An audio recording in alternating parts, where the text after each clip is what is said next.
Chapter 11. Unbound. Agatha's cottage had become a prison of sorts. 3 days had passed since Iskra's transformation. 3 days of self-imposed isolation as she struggled to control the power that now coursed through her veins. The old healer had cleared her small root cellar, creating a space where Iskra could retreat when her abilities threatened to overwhelm her. The earth walls dampened the constant sensory input that her enhanced perception now provided, offering brief respites from a world that had become almost painfully vivid.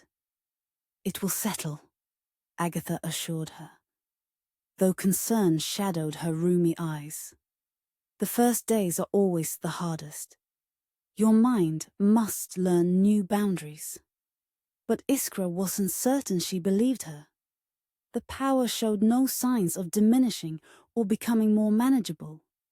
If anything, it seemed to grow stronger with each passing day, as if her transformation had opened a channel that continued to widen. The runic markings on her skin had spread further, extending across her shoulders and down her back, following the pathways of energy through her body. Each new symbol that appeared brought with it additional knowledge, additional ability, an additional burden. She now wore long sleeves and high collars, even in the privacy of the cottage, as much to hide the evidence of her continuing transformation from herself as from others. Sleep had become nearly impossible. When she closed her eyes, visions flooded her mind, fragments of past and possible futures, glimpses of places she had never seen, voices speaking in languages she somehow understood despite never having learned them. She would wake gasping, the objects in her small room floating in mid-air, responding to the unconscious exercise of her telekinetic abilities. Elias had remained steadfastly present, despite her attempts to push him away for his own safety.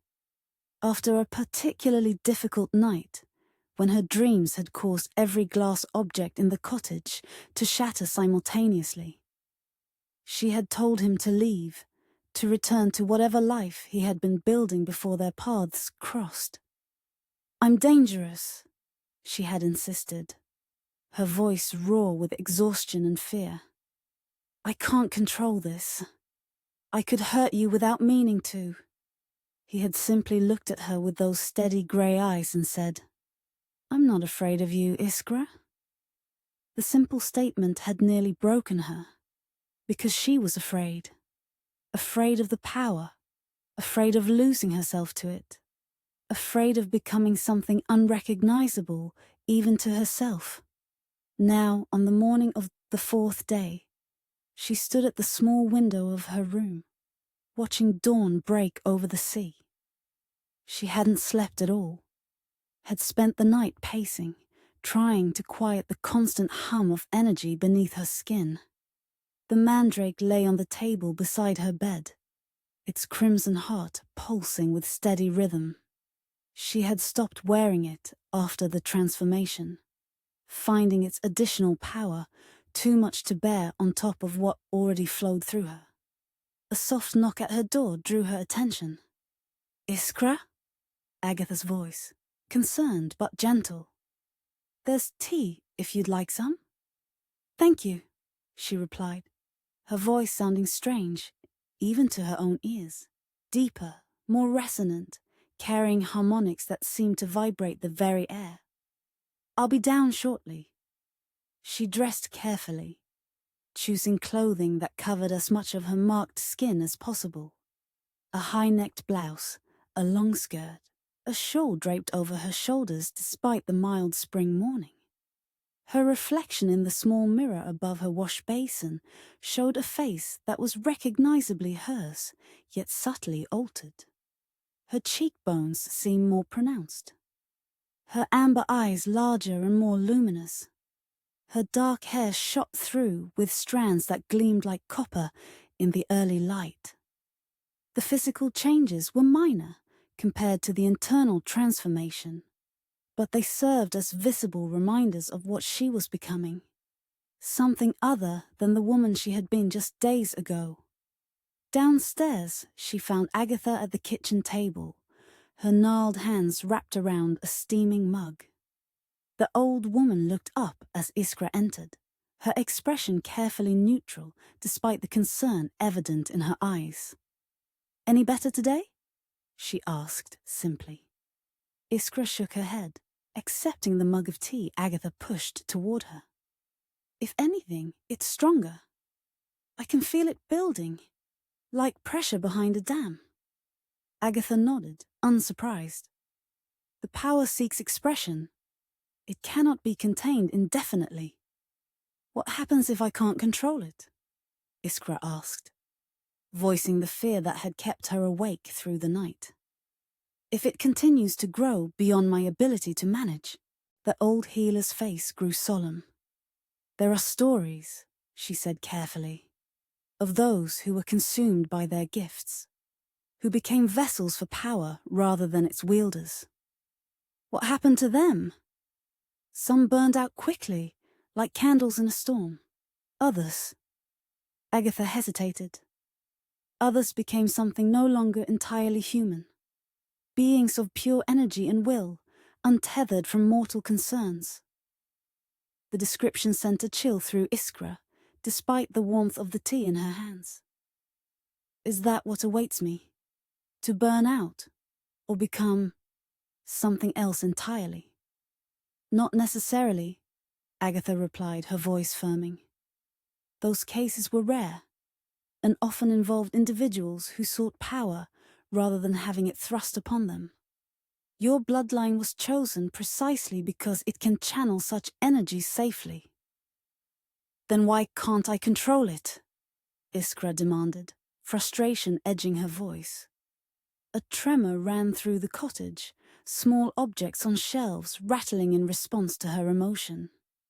Agatha remained calm, seemingly unperturbed by this display of uncontrolled power. "Because you're fighting it," she said simply. "Trying to contain it through will alone, rather than directing it purposefully." "What do you suggest?" Iskra asked, struggling to calm herself, to still the energy that had responded so readily to her emotional state. "The power needs outlet," Agatha said. "Constructive use. It's like a river. You cannot stop its flow entirely, but you can channel it, direct it, where it might do good rather than harm." She gestured toward the door. "Go to the forest. Find a quiet place and practice. Use the power intentionally, rather than suppressing it until it breaks free." The suggestion made sense, though Iskra feared what might happen if she deliberately accessed abilities she barely understood. Still, continuing as she had been clearly wasn't sustainable. Something would break. Either the power would find catastrophic release, or she would be consumed by the effort of containing it. "What about Elias?" she asked. "Where is he this morning?" "Gone to the village for supplies," Agatha replied. "He said he'd return by midday." Iskra nodded, relieved that he wouldn't witness her attempts to control her abilities. Despite his assurances that he wasn't afraid of her, she had seen the concern in his eyes, the way he watched her when he thought she wasn't looking. Not with fear exactly, but with a wariness that pained her more than outright rejection might have. "I'll go to the forest," she decided. "Find somewhere isolated to practice." Agatha nodded approvingly. "Take the grimoire," she suggested. "It contains exercises for channeling power, techniques passed down through generations of practitioners." Iskra hesitated. The grimoire had been her mother's, a book of herbal knowledge and minor workings suited to a healer's craft. Its modest spells seemed inadequate for the level of power she now contained. Seeing her hesitation, Agatha smiled knowingly. "There are pages you haven't seen," she said. "Written in ink, visible only to those with the sight. Your mother sealed them before her death, knowing they would reveal themselves when needed. This was news to Iskra, who had studied the grimoire extensively since inheriting it. How do you know this? Because I helped her create those pages, Agatha replied simply. I may not have your bloodline's gifts, but I have knowledge accumulated over a very long life, some of which might prove useful to you now. Iskra felt a surge of gratitude toward the old woman who had become a surrogate grandmother to her after her mother's death. Agatha had always supported her, guided her, accepted her differences without judgment. That acceptance continued even now, when those differences had become so much more pronounced. Thank you, she said softly. Agatha waved away her thanks with a gnarled hand. Go on then. The day grows no younger, and neither do I. Iskra finished her tea, gathered the grimoire from its place on the cottage's small bookshelf, and wrapped herself in a cloak, despite the mild weather. The additional layer would help hide her marked skin if she encountered anyone on her way to the forest. The village was already active as she passed through, fishermen mending nets, women hanging laundry to dry in the spring breeze, children playing in the narrow streets. Iskra kept her head down, avoiding eye contact, acutely aware of how different she had become from these people who had been her neighbors all her life. Her enhanced senses made the journey through Ravnvik an ordeal. She could hear conversations from houses she passed, could smell emotions, fear, joy, anger, desire, emanating from people like distinct perfumes. The life force of every living thing pulsed in her perception, from the smallest insect to the ancient oak that stood at the village center. By the time she reached the forest path, her head was pounding from the effort of filtering these overwhelming inputs. She quickened her pace, seeking the relative quiet of the deep woods where human presence thinned and natural energies predominated. She walked for nearly an hour, following no particular path, simply moving deeper into the forest until the sounds of the village faded entirely. Eventually, she came to a small clearing beside a stream, a peaceful spot where sunlight dappled the forest floor through the canopy of new spring leaves. Here, she thought, she could practice safely. The clearing was far enough from Ravnvik that even catastrophic release of power would harm no one but herself. The stream provided a natural source of energy, its flowing water carrying currents of power she could now perceive clearly. Iskra removed her cloak and outer garments, leaving only a simple shift that left her arms and much of her legs exposed. The runic markings covered more of her body than she had realized, flowing down her arms to her fingertips, across her shoulders and back, along her legs to her ankles. They formed patterns that seemed to shift subtly when she moved, the blue-black symbols almost alive against her pale skin. She opened the grimoire, running her fingers lightly over its worn leather cover. The book had been her mother's most precious possession, containing knowledge passed down through generations of Valen women. If Agatha was right, it held secrets meant specifically for this moment, this transition. As she opened it, the familiar pages of herbal lore and healing spells appeared unchanged. But as she continued turning, she discovered that Agatha had spoken truth. There were pages she had never seen before, filled with text and diagrams that seemed to shimmer into visibility as she focused on them. The ink was a deep crimson that reminded her of the Mandrake's heart, the handwriting her mother's familiar elegant script. The first of these hidden pages bore a simple title, For My Daughter, When the Power Awakens. Tears sprang to Iskra's eyes as she traced the words with trembling fingers. Her mother had known this day might come, had prepared for it even as she hid Iskra's heritage from her. The realization brought both comfort and a renewed sense of loss. Comfort that guidance awaited her. Loss that her mother wasn't here to provide it in person. The pages contained exactly what Agatha had promised. Exercises for channeling power, techniques for directing energy constructively, rather than suppressing it. The instructions were detailed and specific, written with the clear assumption that the reader would possess abilities far beyond ordinary magic. Iskra settled beside the stream. The grimoire opened before her and began the first exercise, a simple meditation designed to help her visualize the flow of power through her body.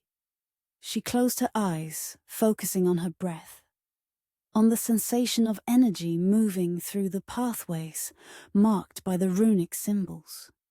For the first time since her transformation, she stopped fighting the power, stopped trying to contain it through sheer force of will.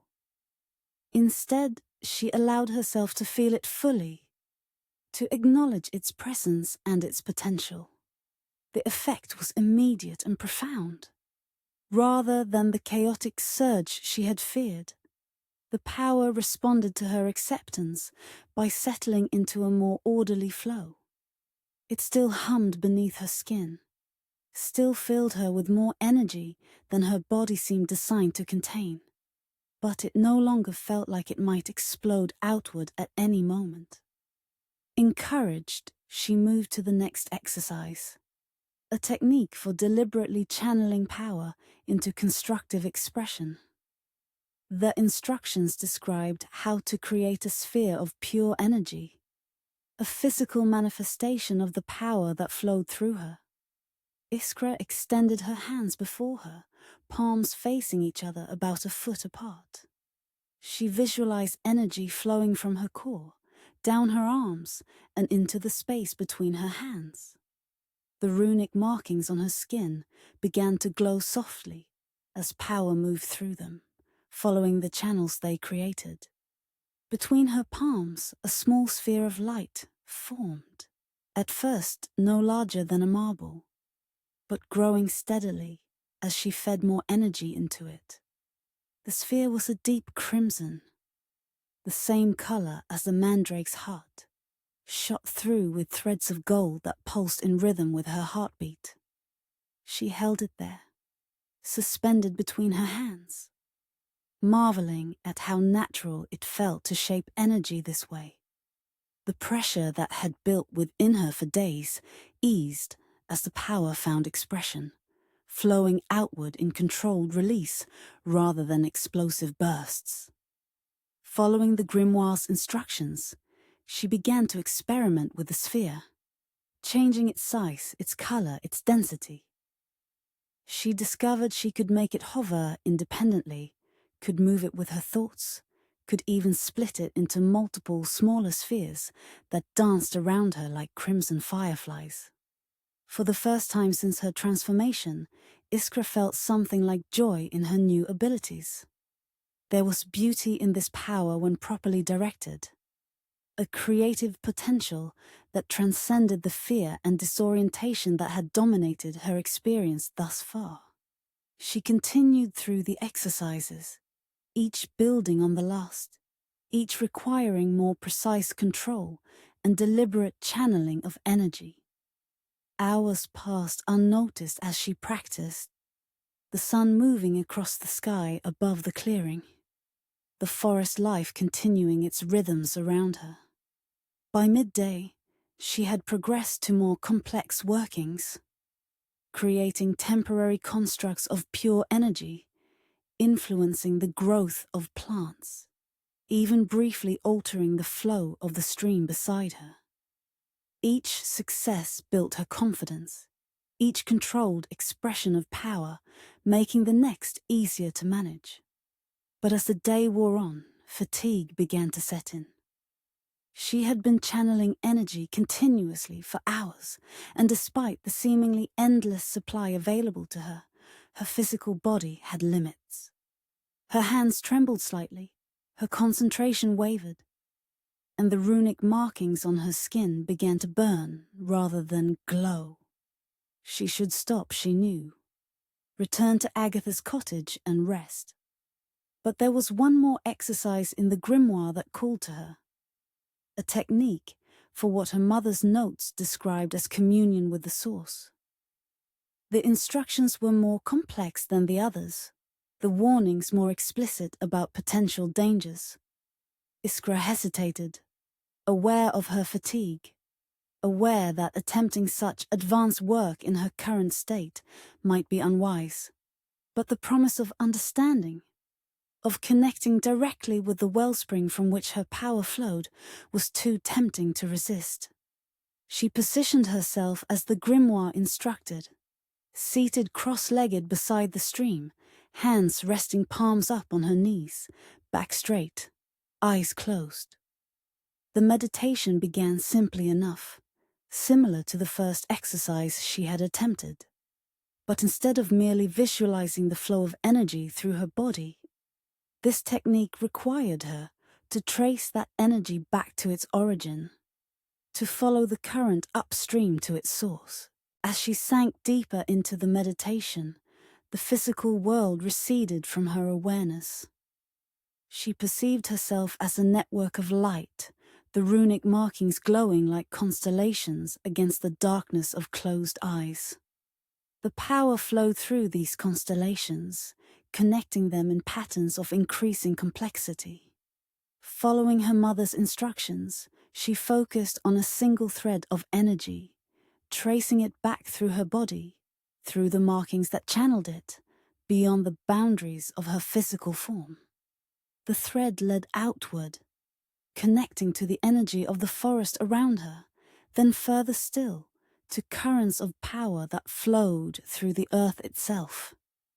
These currents, she realized, were like tributaries feeding into a vast river, and that river led to something larger still, something her mind struggled to comprehend.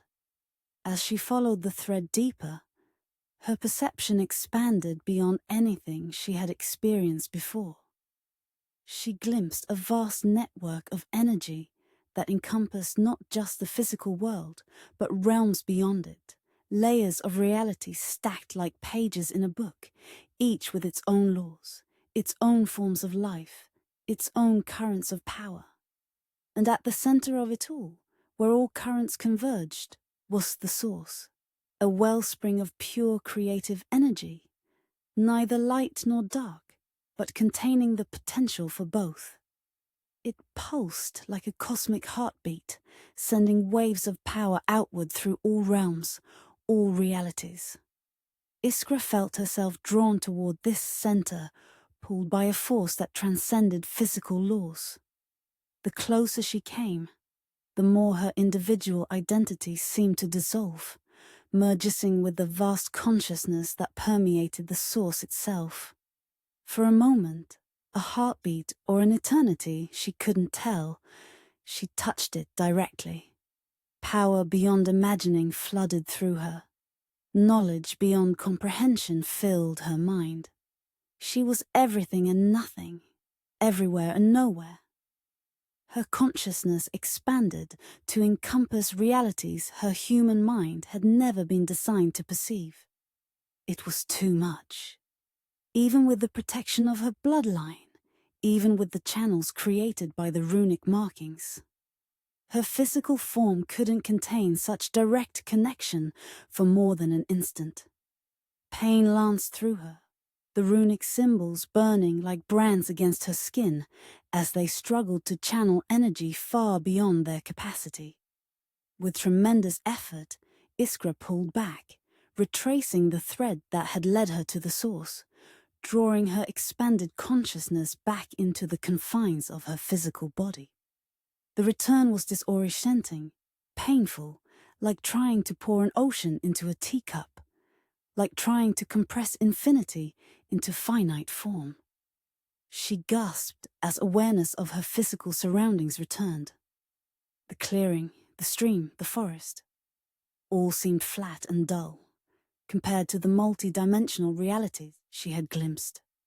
Her body felt simultaneously too small and too solid, a prison of flesh after the freedom of pure energy. The runic markings on her skin glowed with painful brightness.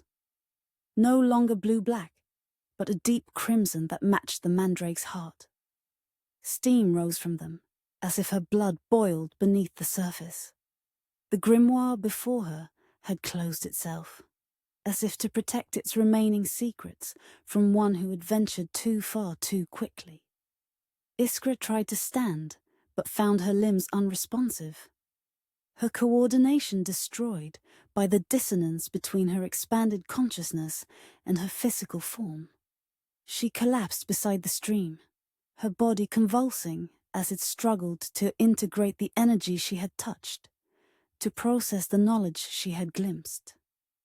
Images flooded her mind, fragments of possible futures, echoes of ancient pasts, glimpses of parallel realities where history had taken different turns. Voices spoke in languages that existed before human tongues, conveying concepts that human minds were never meant to grasp. She was drowning in information, in sensation, in power that continued to pour through the connection she had opened. The runic markings, designed to channel and protect, were failing under the onslaught. She could feel them changing, evolving into new configurations as they adapted to accommodate energies they had never been designed to handle. In desperation, Iskra reached for the one thing that had always centered her: her sense of self, her identity as Iskra Valen. But that identity seemed to be dissolving, overwhelmed by the vastness she had touched. Who was Iskra Valen compared to the infinite possibilities she had glimpsed? What meaning did one human life have in the context of countless realities, endless cycles of creation and destruction? As her sense of self began to fragment, a voice cut through the chaos, not one of the ancient, inhuman voices that filled her mind, but something familiar, something grounding. "Iskra! Elias!" His voice, urgent with concern, anchored her briefly to the physical world. She tried to respond, but couldn't form words, couldn't coordinate the muscles needed for speech. Her body continued to convulse, the runic markings pulsing with crimson light that illuminated the clearing like a beacon. Through eyes that no longer seemed entirely her own, she saw him enter the clearing, saw him take in her condition with a soldier's quick assessment. He moved toward her without hesitation, kneeling beside her despite the energy that crackled around her form like lightning. "Iskra," he said again, his voice steady, despite the fear evident in his eyes. "Come back. Whatever you're seeing, whatever you're experiencing, it's too much. Come back to yourself." His words reached her, but they seemed distant, filtered through layers of expanded consciousness that made human concerns seem trivial. Why return to such limitation? Why constrain herself to a single identity, a single reality, when she had glimpsed the infinite? As if sensing her thoughts, Elias reached for her hand, grasping it despite the energy that burned his skin on contact. The physical sensation, pain shared, connection maintained despite cost, cut through her detachment.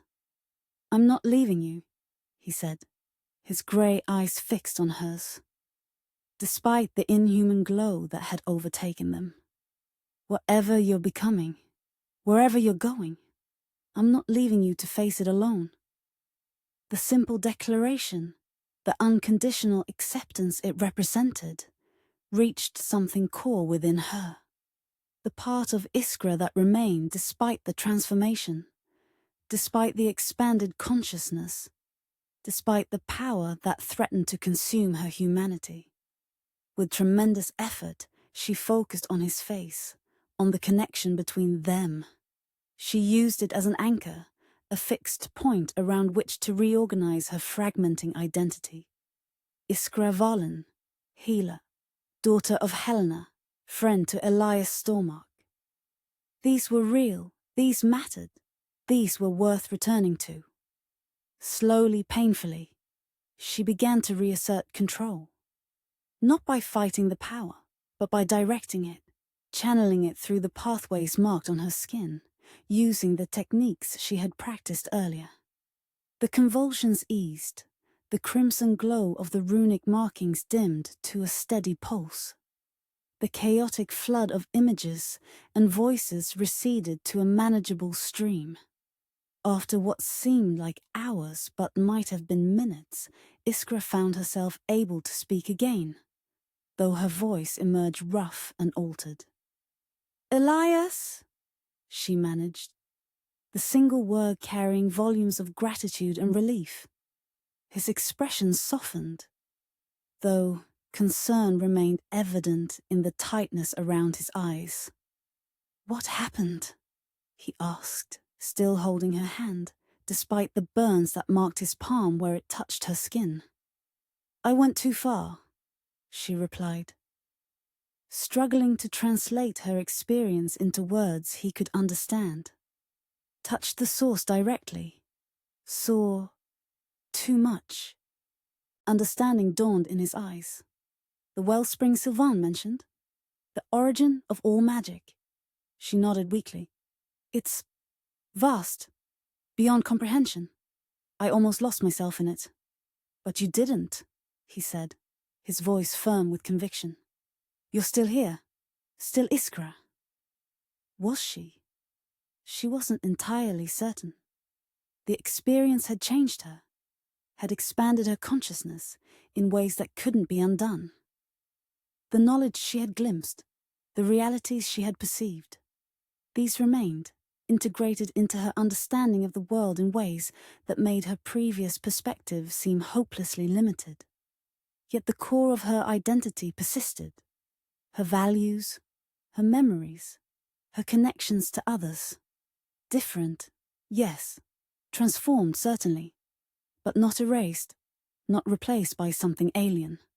"Still me," she agreed, though the words felt inadequate to describe the complexity of her current state. "But more, somehow, changed."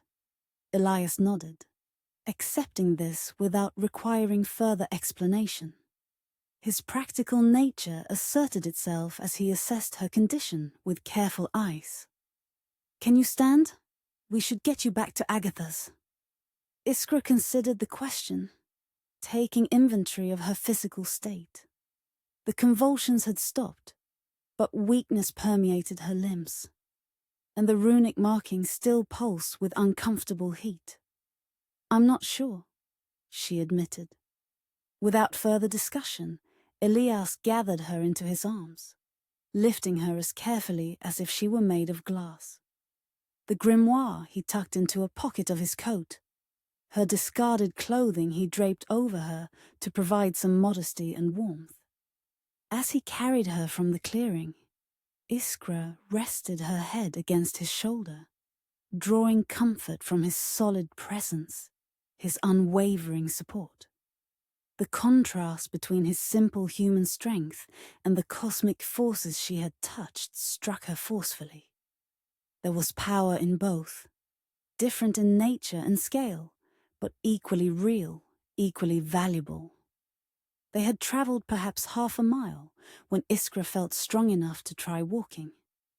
"You can put me down," she said softly. "I think I can manage now." Elias hesitated, studying her face for signs of deception or overconfidence.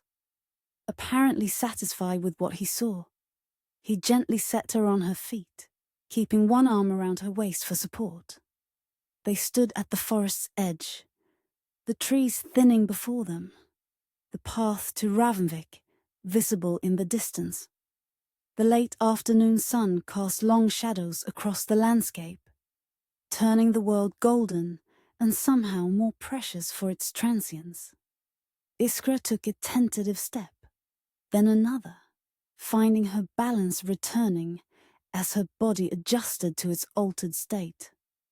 The runic markings had settled into a steady glow, rather than the painful burning of before, their colour returning to blue-black with only hints of crimson at their edges. "Thank you," she said, turning to face Elias fully.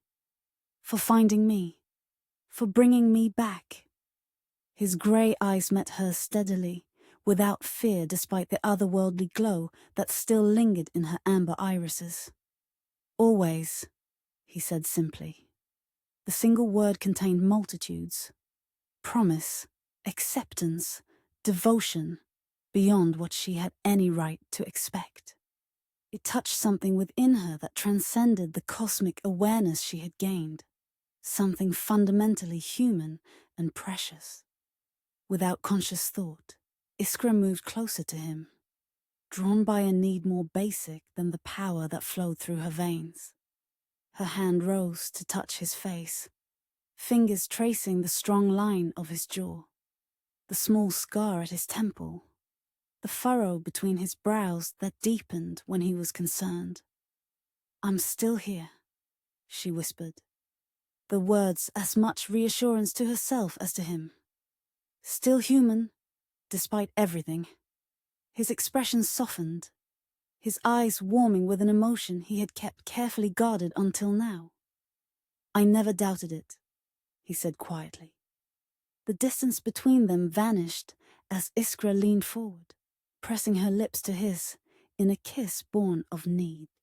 The need to feel connected, to feel human, to feel something simpler and more fundamental than the cosmic awareness that had nearly consumed her. For a heartbeat, Elias remained still, perhaps surprised by her action or concerned about her fragile state. Then his arms encircled her, drawing her closer. His response gentle, yet unmistakably passionate.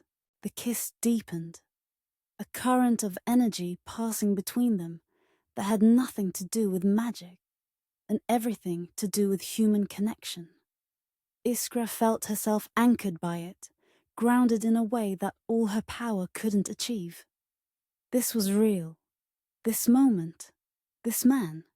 This feeling that bloomed within her chest like a flower turning towards sunlight. When they finally parted, both slightly breathless, Iskra found herself smiling, the first genuine smile since her transformation had begun. The simple human joy of connection had temporarily eclipsed the overwhelming complexity of her expanded consciousness. Elias smiled in return, his usually solemn features transformed by the expression. "I've wanted to do that for some time," he admitted, a hint of color rising in his cheeks. "Why didn't you?" she asked, curious despite the circumstances. His expression grew more serious. "I wasn't sure if it was what you wanted. And lately, I wasn't certain if it was still possible, given what you're becoming."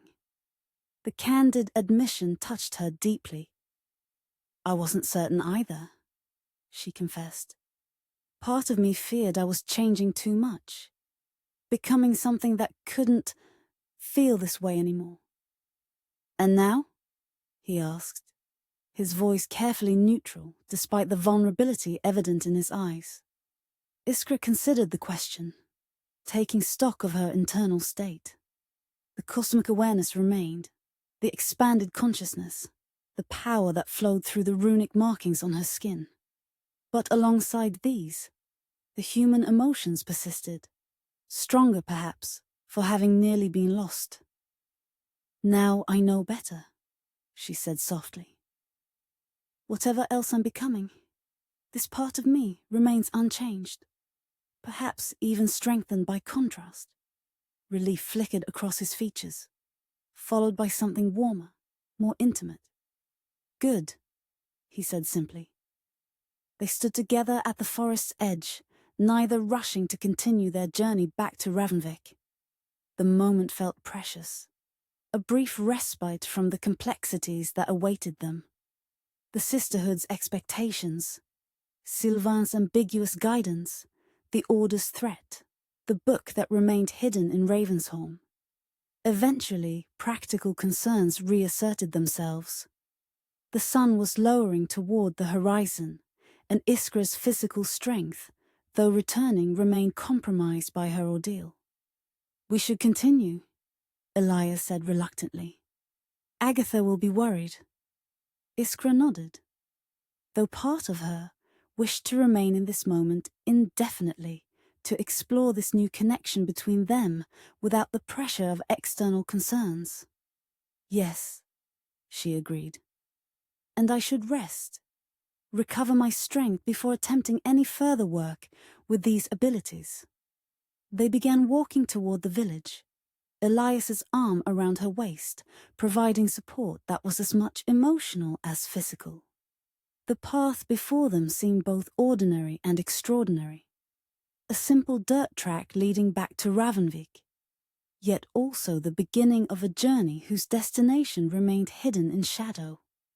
As they walked, Iskra felt the Mandrake's absence acutely. She had left it at the cottage, unwilling to add its power to what already flowed through her. Now she wondered if that had been a mistake, if the amulet might have provided protection against the overwhelming connection she had experienced. "The grimoire?" she said suddenly, remembering. "You picked it up?" Elias nodded, patting the pocket of his coat where the book rested. "It closed itself when I found you," he said, "as if it knew you had gone too far." The observation aligned with Iskra's own sense that the book contained some form of consciousness, some ability to judge when its reader was ready for the knowledge it contained. "My mother's final gift," she murmured, "and her final warning, it seems." They had reached the outskirts of Ravnvik, the first cottages visible ahead. Iskra became acutely aware of her appearance.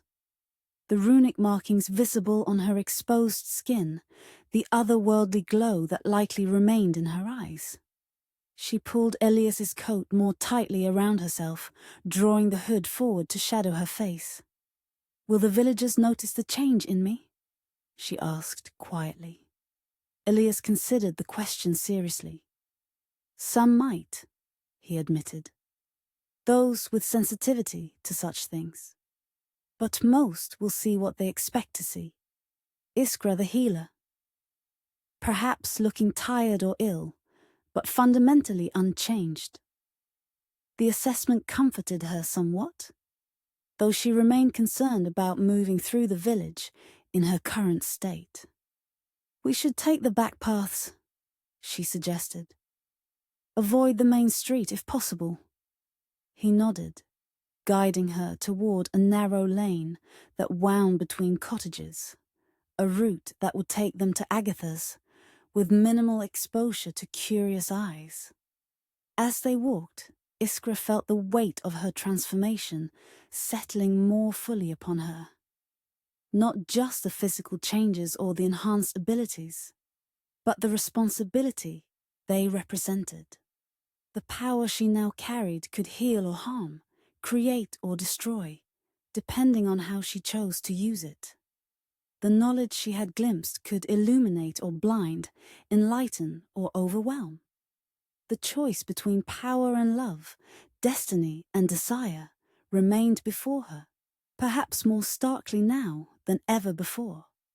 But as Elias's arm tightened slightly around her waist, as the memory of their kiss lingered on her lips, Iskra found herself wondering if the choice was truly as binary as the oracle had suggested. Perhaps there was a path that accommodated both, a way to fulfill her destiny without sacrificing the human connections that anchored her to herself. The thought brought a measure of peace as they approached Agatha's cottage, where the old healer waited on the porch. Her rheumy eyes widening as she took in Iskra's altered appearance. "You went too far," she said. Not a question, but a statement of fact. Iskra nodded, too exhausted for pretense. "Yes," Agatha sighed, but there was more resignation than surprise in the sound. "Come inside, then. We have much to discuss." Her gaze shifted to Elias, noting his protective stance, the way his hand remained at Iskra's waist. A knowing smile touched her wrinkled lips. Perhaps some good has come of it, at least. As they followed her into the cottage, Iskra felt the runic markings on her skin pulse once more. Not painfully now, but with a steady rhythm that matched her heartbeat. The power had settled somewhat, finding balance within the channels created for it. The knowledge remained, integrated into her understanding rather than overwhelming it. She was changed, irrevocably, but not lost, not consumed. Still Iskra, still human, at least in the ways that mattered most. Behind them, unseen, a raven watched from the cottage's roof peak.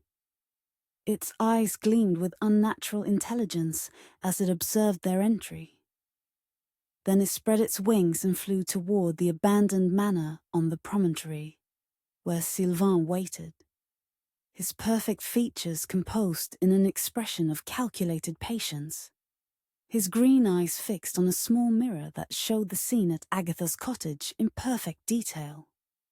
"Interesting," he murmured, his melodious voice carrying notes of both satisfaction and concern. "Most interesting indeed." The wheel turned, the blood remembered, and paths once separate continued their inexorable convergence toward a destination that remained hidden in shadow. Chapter 12. Seduction of Power. The abandoned manor house stood silhouetted against the twilight sky, its weathered stone facade taking on an ethereal quality in the fading light. Iskra approached it with measured steps, her body still adjusting to the changes wrought by her communion with the source. A week had passed since that overwhelming experience, a week of recovery and cautious experimentation with her enhanced abilities. Agatha had tended to her with quiet efficiency, brewing teas that helped stabilize the energy flowing through her veins, applying salves to the runic markings when they burned too hot against her skin. The old healer asked few questions, accepting Iskra's transformation with the pragmatic attitude of one who had witnessed many extraordinary things in a long life. Elias had remained steadfastly present, his support unwavering despite the growing strangeness of their situation. The kiss they had shared at the forest's edge had changed something between them, deepened their connection, while simultaneously complicating it. They hadn't spoken directly of what it meant, both seemingly content to let their actions convey what words might inadequately express. But as the days passed, Iskra had become increasingly aware of a fundamental problem. She needed guidance. The grimoire provided basic techniques for channeling her power, but its instructions were limited, designed for abilities far less extensive than what she now possessed. Without proper training, she risked harming herself and others through simple ignorance, which had led her, reluctantly, to use the mirror Silvain had given her. His response had been immediate, an invitation to the manor for what he called proper instruction in the ancient arts. Elias had objected, of course. "You can't trust him," he had argued, his grey eyes dark with concern. "His motives are never as straightforward as he presents them." "I don't trust him," Iskra had replied. "But I need what he knows. Without guidance, this power is as likely to destroy me as serve me." In the end, they had compromised. Iskra would meet with Silvain, but only at specified times and places. She would share everything she learned with Elias and Agatha, keeping no secrets that might create vulnerability. And she would maintain her independence, making it clear to Silvain that she accepted his instruction, but not his authority. Now, standing before the manor's massive oak doors, Iskra took a deep breath to center herself.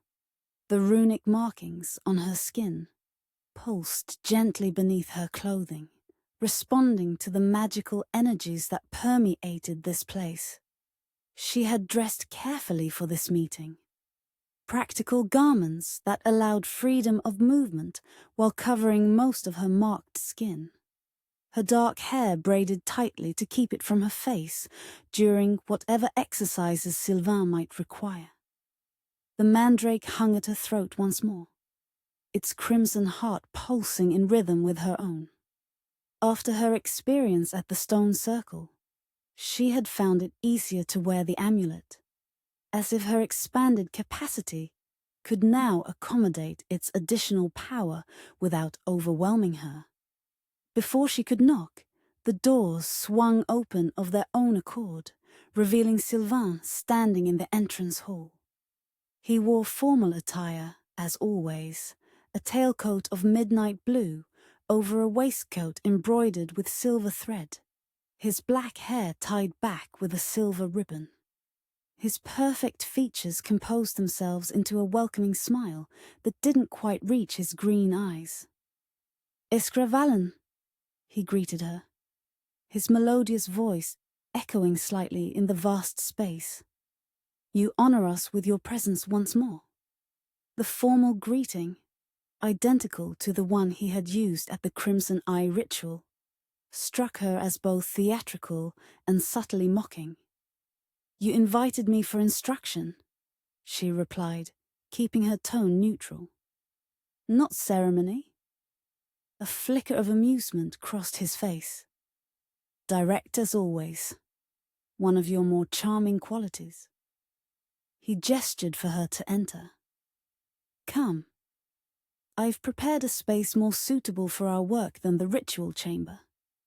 He led her through the manor's labyrinthine corridors, past rooms filled with artifacts and books that radiated power perceptible to her enhanced senses. Unlike her previous visit, when the manor had seemed populated by members of the Sisterhood, today it appeared they were alone, the vast building echoing with emptiness. "Where are the others?" she asked, as they climbed a spiral staircase toward what appeared to be one of the manor's towers. "Attending to their own duties," Silvain replied vaguely. "The Sisterhood's work extends far beyond this single location."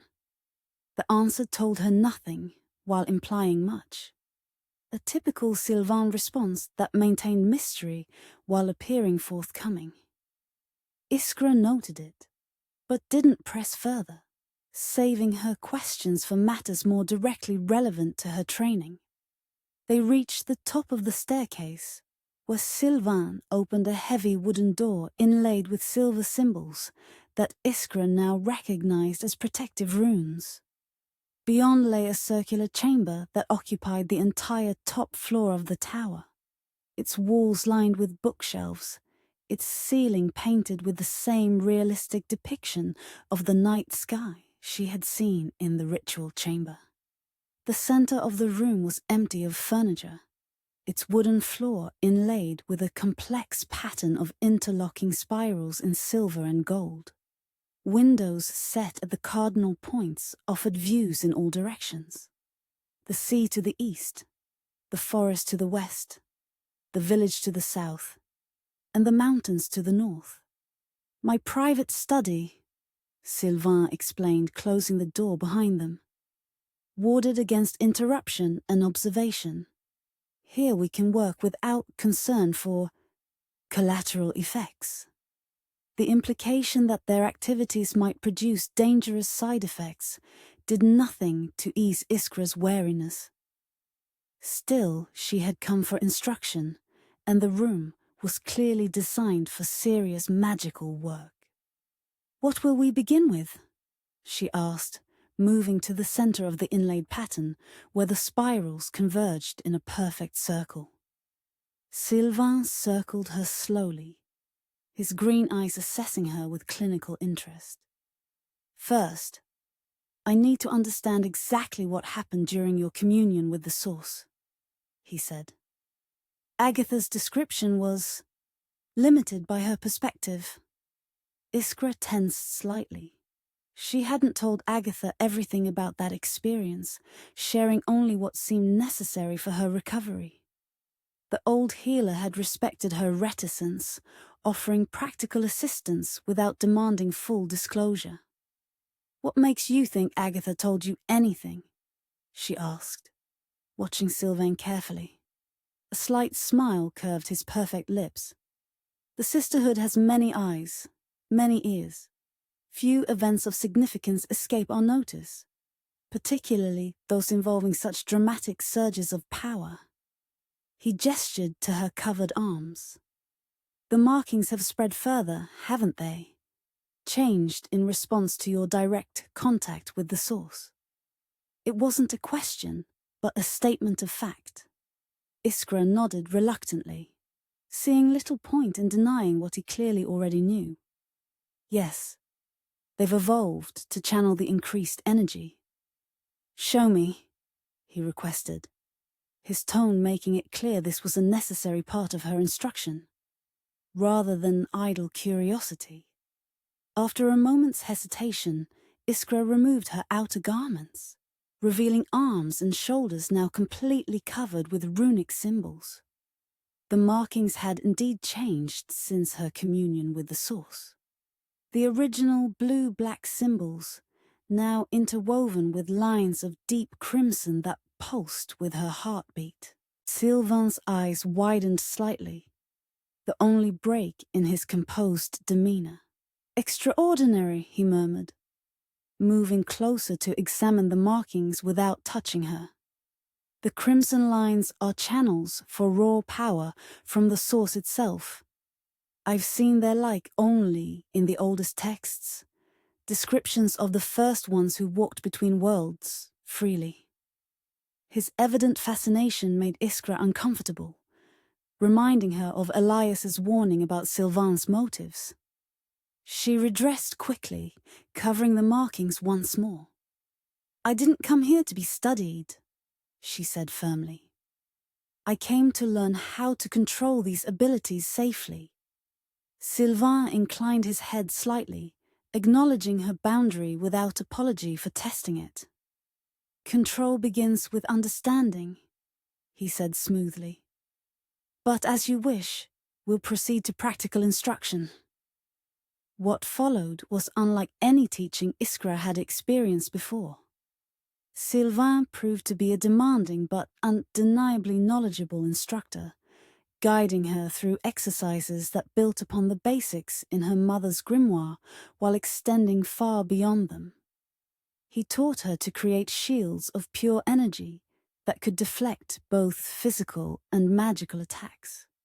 He showed her how to sense the subtle currents of power that flowed through the land, how to draw upon them without depleting them.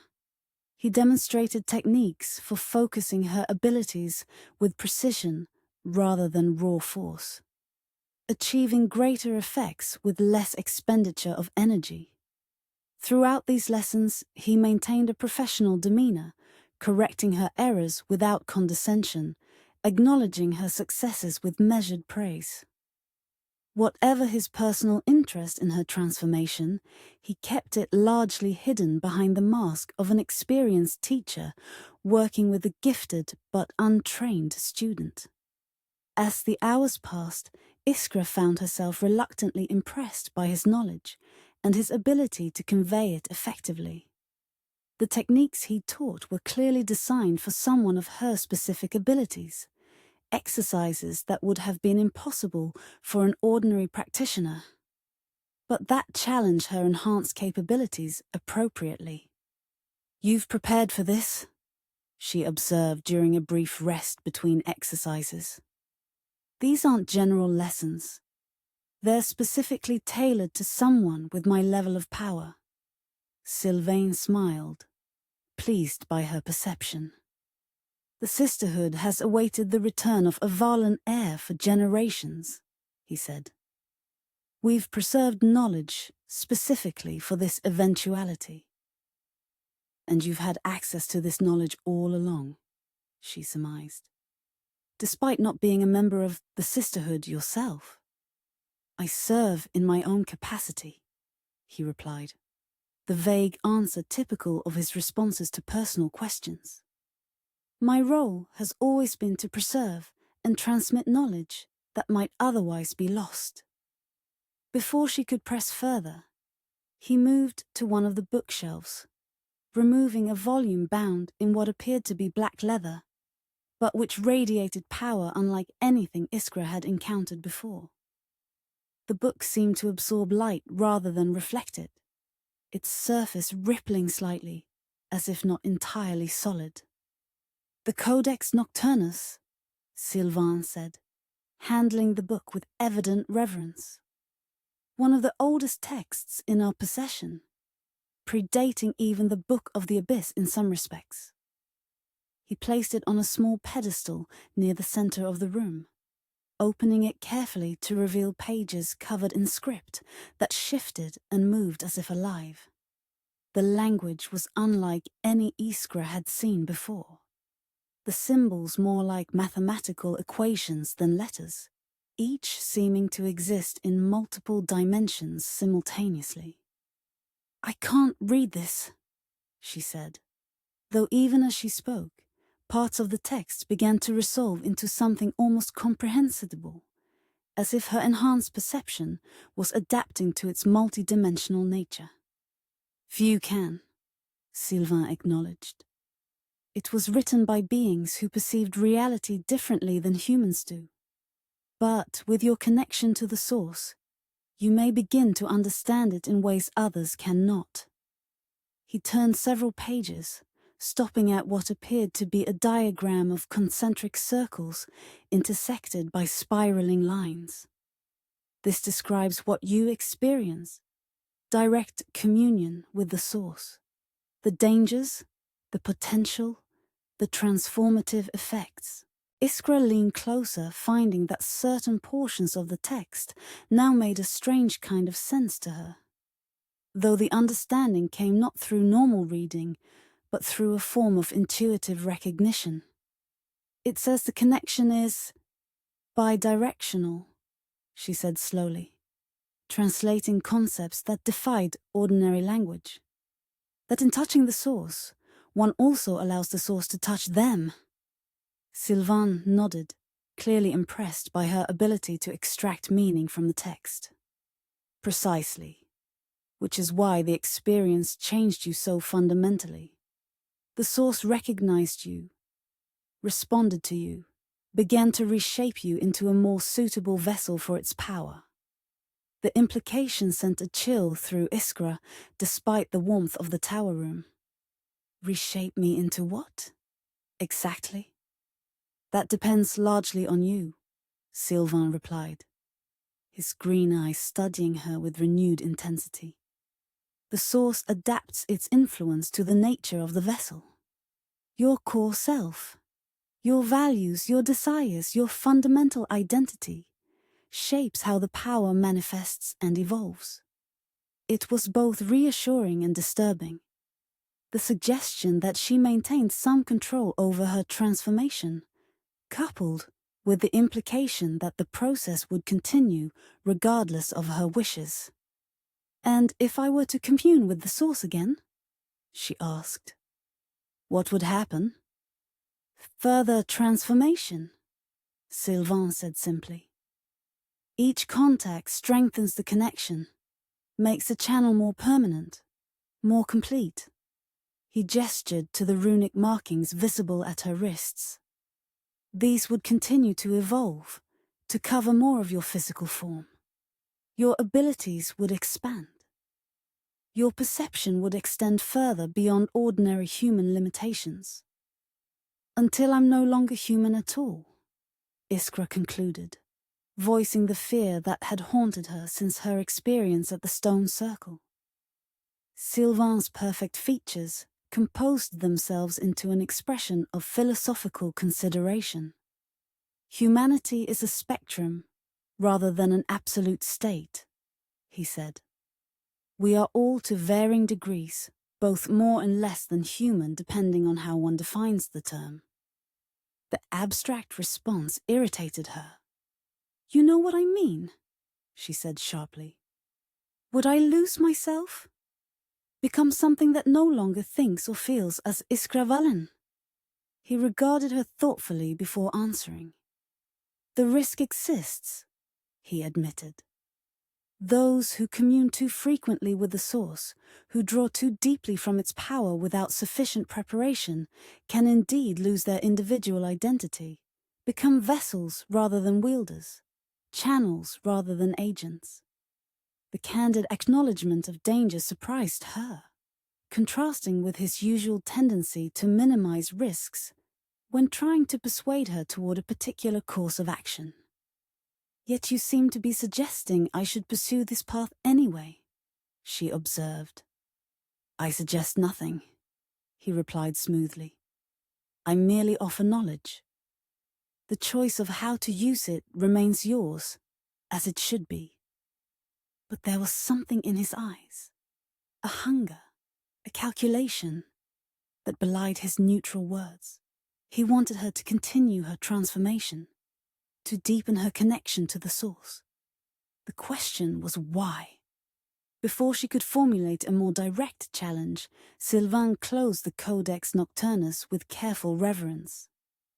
"Enough theory for today," he said. "Let us return to practical application." The remainder of their session focused on increasingly advanced techniques. Methods for manipulating energy at a distance, for affecting the physical world through purely mental effort, for communicating across barriers of space and even time. Each exercise built upon the last, each success leading to more challenging work. By the time the sun began to set, casting long shadows through the tower windows, Iskra felt simultaneously exhilarated and exhausted. The power responded more readily to her direction now, flowing through the channels, marked on her skin with greater precision and control. But the effort of maintaining such focus for hours had drained her physical reserves, leaving her light-headed and slightly trembling. Silvain, noting her fatigue, finally called a halt to their practice. "You've done remarkably well for a first session," he said, his tone genuinely approving. Few could have maintained such concentration for so long, particularly with abilities so recently acquired. "Thank you," Iskra replied, accepting the compliment at face value despite her lingering wariness of his motives. "The techniques are helpful, more structured than what I've been able to develop on my own. They represent centuries of accumulated knowledge," Silvain said, moving to a small cabinet from which he produced a crystal decanter containing a liquid that glowed with subtle blue luminescence, refined through generations of practice by those with gifts similar to yours, if less extensive. He poured 2 small glasses of the glowing liquid, offering one to Iskra. "Essence of moonflower," he explained. "It helps stabilize energy patterns after intensive work. Prevents the discomfort that might otherwise follow." Iskra hesitated, eyeing the strange liquid with understandable suspicion. Silvain smiled slightly at her caution. "If I wished to influence you through such crude means, I would hardly be so transparent about it," he pointed out. "But if you prefer not to trust my concoctions, that is your prerogative." After a moment's consideration, Iskra accepted the glass. Her enhanced senses detected nothing harmful in the liquid, only a complex mixture of botanical essences and subtle magical energies. She sipped it cautiously, finding the taste surprisingly pleasant, like honey infused with lavender, and something wilder, more primal. Almost immediately, she felt the chaotic energies within her settling into more harmonious patterns. The trembling in her limbs eased, the light-headedness receded, and the runic markings on her skin cooled from the exercise-induced heat to a comfortable warmth. "Effective," she acknowledged, finishing the small glass. "The Sisterhood has developed many such preparations over the centuries," Silvain said, sipping his own drink more slowly. "Practical applications of magical knowledge to support those who work with higher energies." He moved to one of the windows, gazing out at the darkening sky with an expression that seemed momentarily distant, almost melancholic.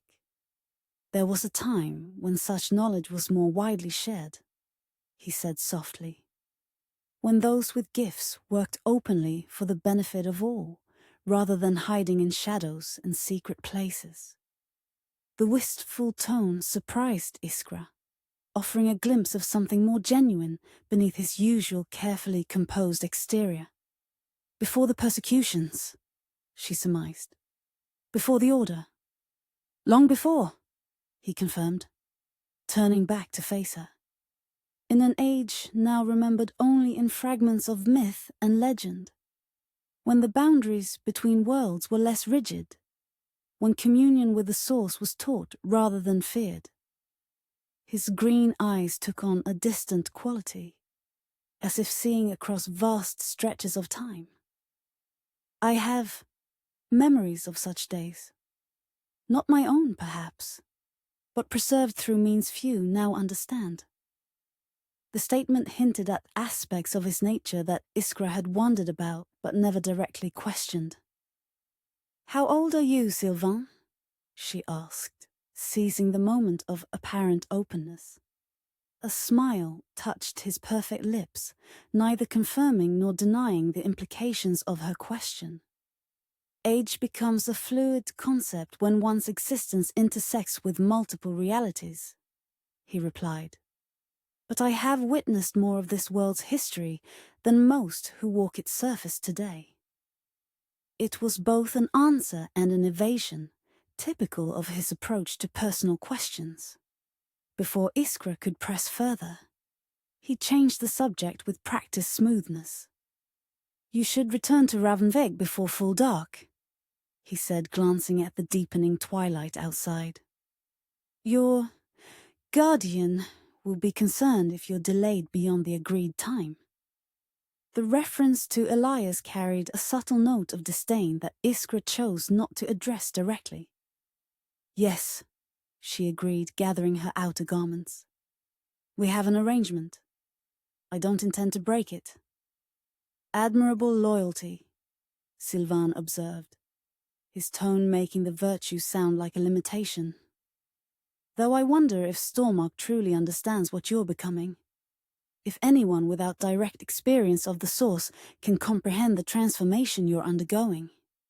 The comment struck uncomfortably, close to concerns that had been growing in Iskra's mind over the past week. Despite Elias's unwavering support, she had sensed a widening gap between them, not emotional, but experiential. How could he fully understand what she was experiencing when it transcended ordinary human perception? "He understands enough," she said firmly, as much to convince herself as to counter Sylvain's implication. "He accepts what I'm becoming, even if he can't experience it directly." Silvain inclined his head slightly, neither agreeing nor disagreeing. "Acceptance is valuable," he acknowledged, "though perhaps insufficient for true partnership as your journey continues." Before Iskra could formulate a response to this subtle undermining, he moved toward the door. "Come, I'll escort you to the manor's entrance." As they descended the spiral staircase, Silvain maintained a thoughtful silence, allowing Iskra to reflect on their session and its implications. The techniques he had taught were undeniably valuable, offering control she had previously lacked. Yet his interest in her transformation, his evident desire for her to deepen her connection to the Source, raised questions about his ultimate goals. At the manor's massive front doors, Silvain paused, his perfect features composed in an expression of formal courtesy. "I propose we continue these sessions twice weekly," he said. "Your progress today suggests you're capable of absorbing advanced instruction at a rapid pace."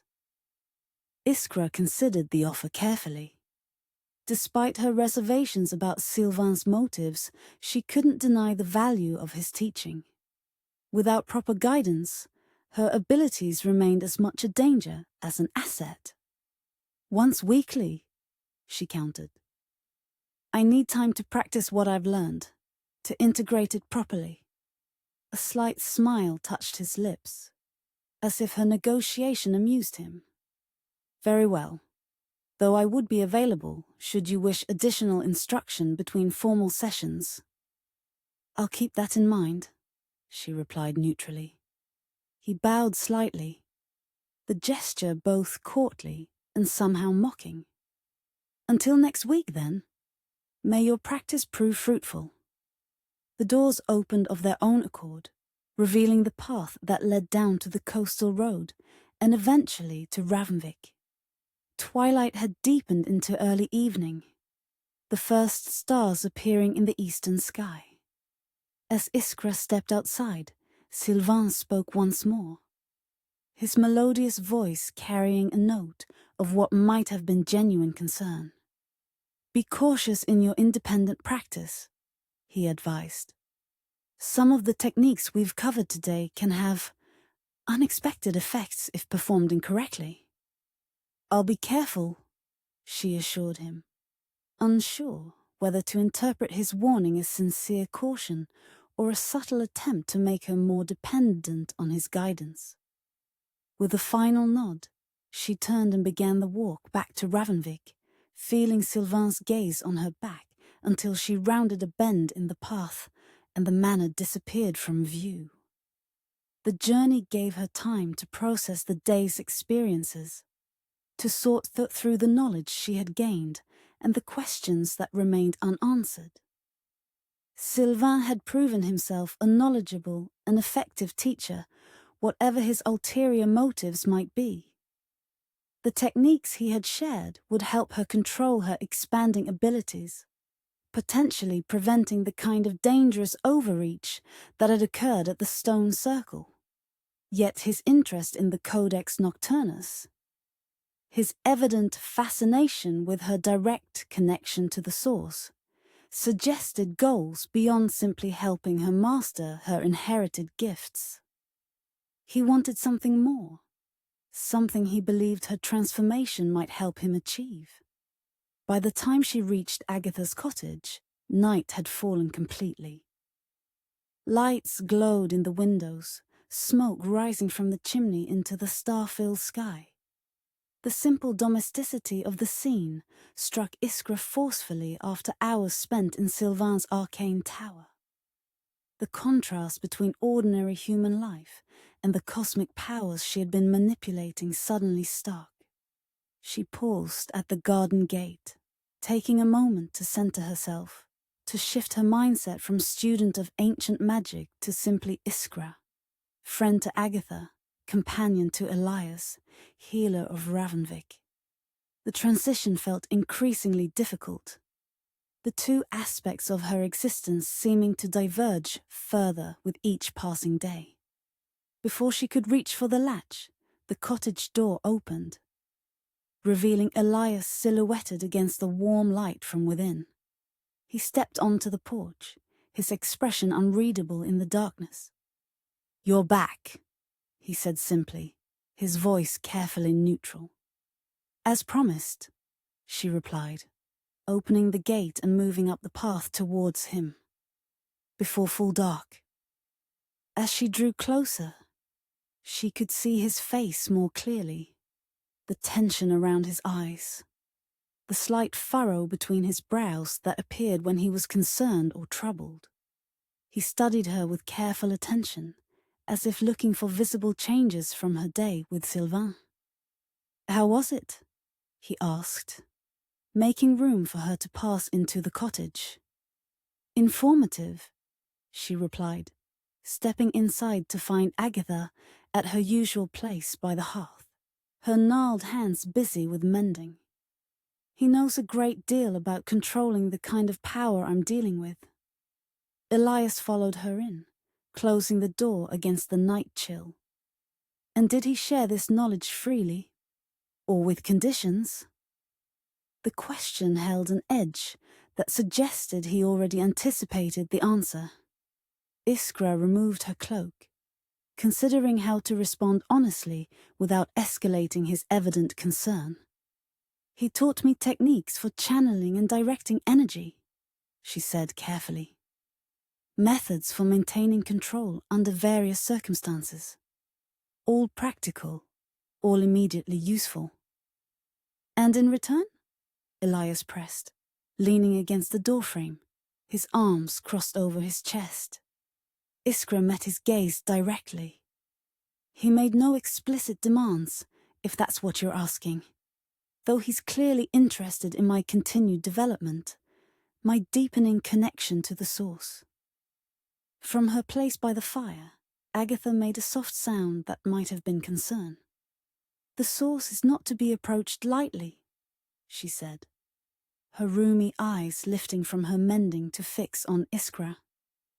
Those who draw too deeply from it risk more than they know. I'm aware of the dangers, Iskra assured her. Silvain himself acknowledged them, showed me texts that describe the risks of communion with the source. Yet he encourages you toward it nonetheless, Elias observed, his tone making it clear he found this troubling. Iskra couldn't deny the accuracy of his assessment. He believes my bloodline makes me capable of channeling such power safely, she said. That the runic markings protect me from the worst effects. And you? Elias asked quietly. What do you believe? The direct question forced Iskra to confront uncertainties she had been avoiding. Did she trust Silvain's assessment? Did she believe herself capable of maintaining her identity, her humanity, while drawing ever deeper from powers that transcended human comprehension? I believe I need to understand what I've become, she said finally, and that requires knowledge I can't find elsewhere. Elias's expression tightened, though he made visible effort to keep his tone measured. Understanding is one thing, pursuing further transformation is another entirely. I haven't decided to pursue anything, Iskra replied, a defensive edge entering her voice despite her intention to remain calm. I'm simply learning to control what's already happened. Are you? He challenged, pushing away from the doorframe to stand more directly before her. Or are you being led towards something more? Something that will take you further from... He hesitated, seeming to reconsider his words. Further from who you were. The unfinished implication hung between them. Further from me, from us, from whatever had begun at the forest's edge with their first kiss. Iskra felt a pang of something like grief, recognizing the growing distance Silvain had so perceptively identified. I'm still me, Elias, she said softly, reaching for his hand. He didn't pull away, but his fingers remained stiff within hers, not returning her gentle pressure. Are you? He asked, his grey eyes searching hers. You speak differently, move differently. Your eyes... He shook his head slightly. Sometimes I look at you and see someone I don't recognize. The honest admission hurt more than anger would have, because she couldn't deny the truth in it. She was changing, in ways that went beyond the visible markings on her skin or the enhanced abilities she now possessed. Her perspective, her priorities, her very way of perceiving the world had shifted since her communion with the Source. I'm trying to find balance, she said, her voice barely above a whisper. Between what I was and what I'm becoming. It's It's not an easy path to walk. Something in her tone seemed to reach him, softening the tension in his features. I know, he acknowledged, his fingers finally curling around hers. And I want to help. But I can't follow where you're going, Iskra. I can't experience what you're experiencing. The simple truth of his statement hung between them. A recognition of limitations that no amount of emotional connection could overcome. Iskra felt the distance yawning wider, a chasm opening between her evolving consciousness and the human world she had once inhabited so comfortably. From her place by the fire, Agatha spoke again, her voice carrying the weight of long experience. The path of power is often solitary, she said, her rheumy eyes reflecting the dancing flames. Those who walk it must accept a certain isolation as the price of their gifts. The old woman's words, though gently spoken, fell heavily in the quiet room. Iskra felt their truth with painful clarity, the isolation already growing around her like an invisible barrier, separating her from those she cared for most. It doesn't have to be that way, she insisted, though uncertainty colored her voice.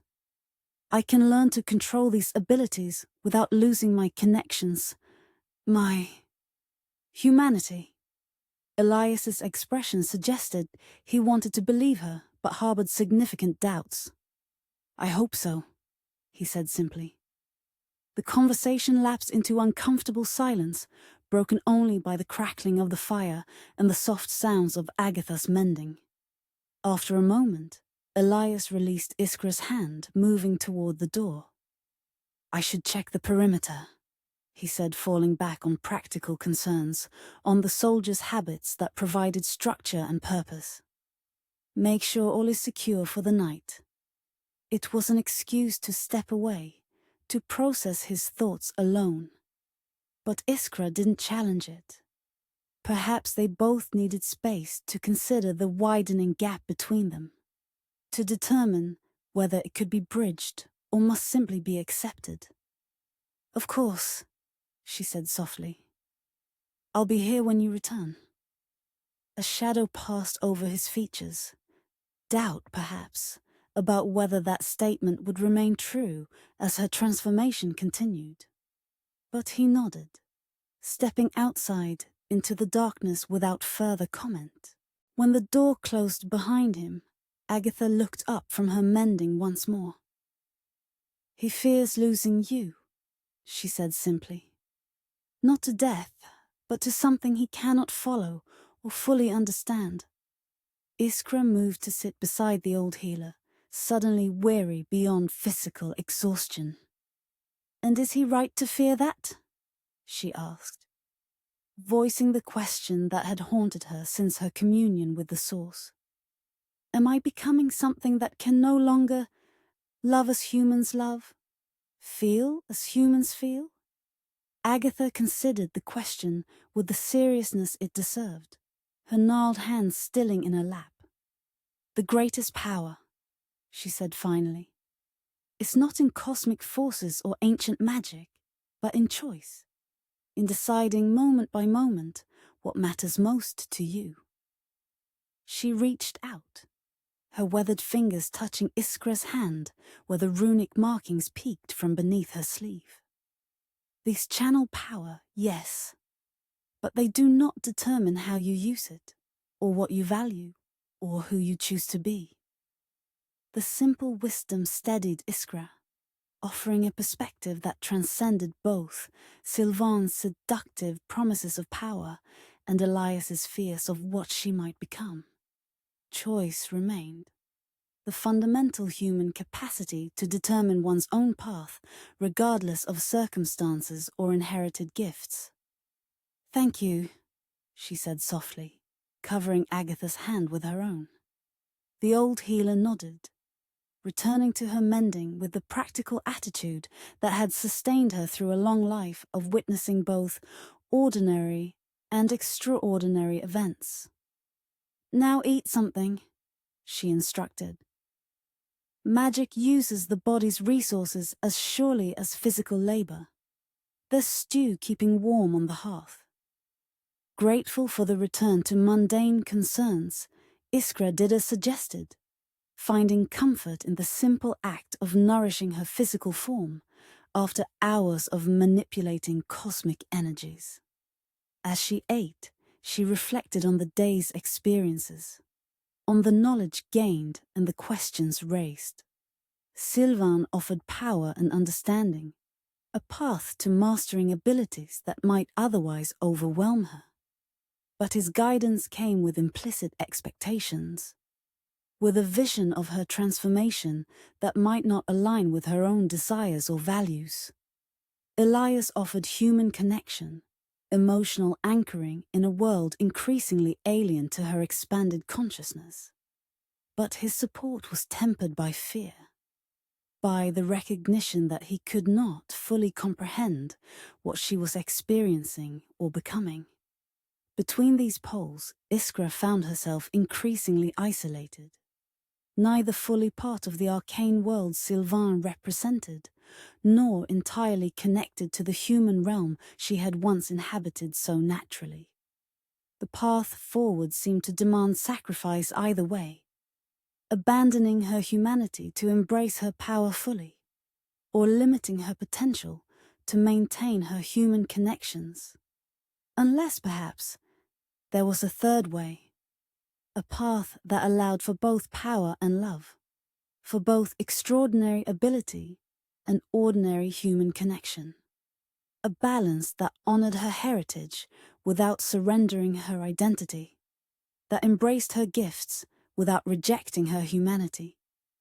Finding such balance would not be easy, but as Agatha had reminded her, the power of choice remained, the ability to determine her own path, to define herself through decisions rather than destiny. When Elias returned from his perimeter check, Iskra had finished her meal and was sitting quietly by the fire, her expression thoughtful, but more settled than before.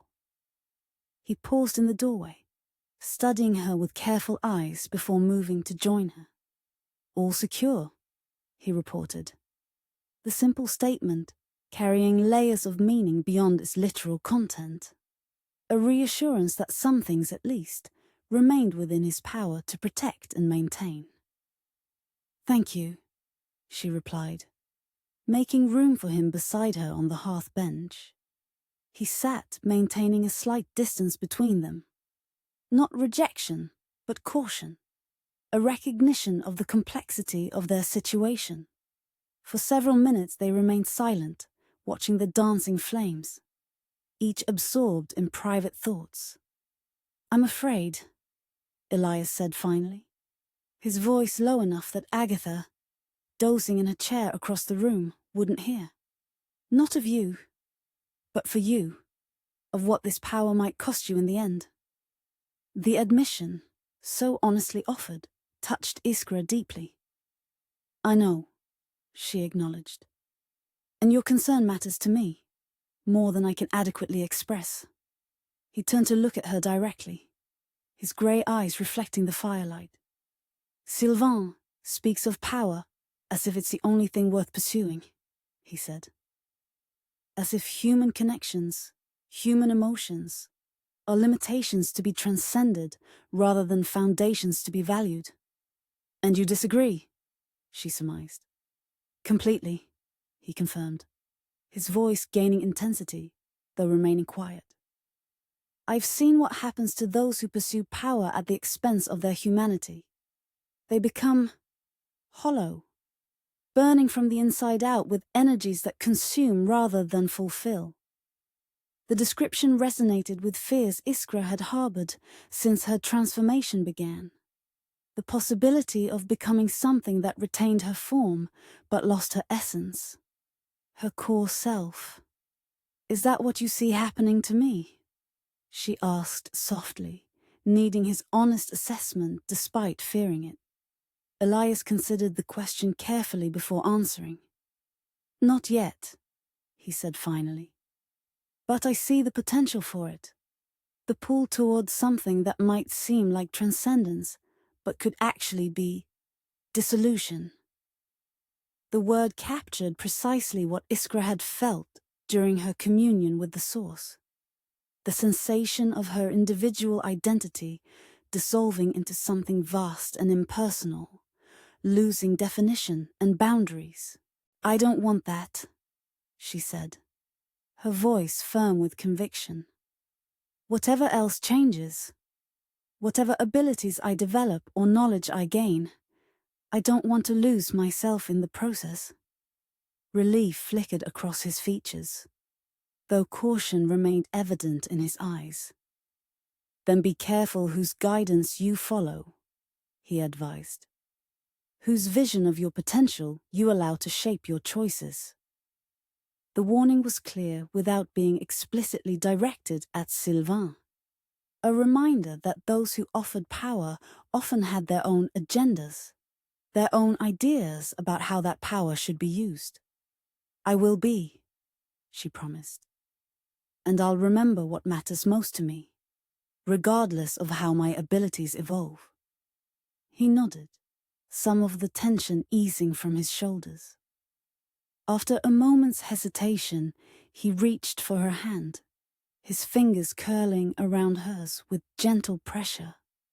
The simple contact bridged some of the distance that had opened between them, offering connection without demanding resolution of all their uncertainties.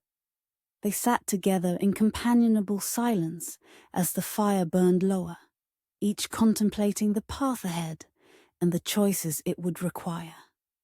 The gap between their experiences remained.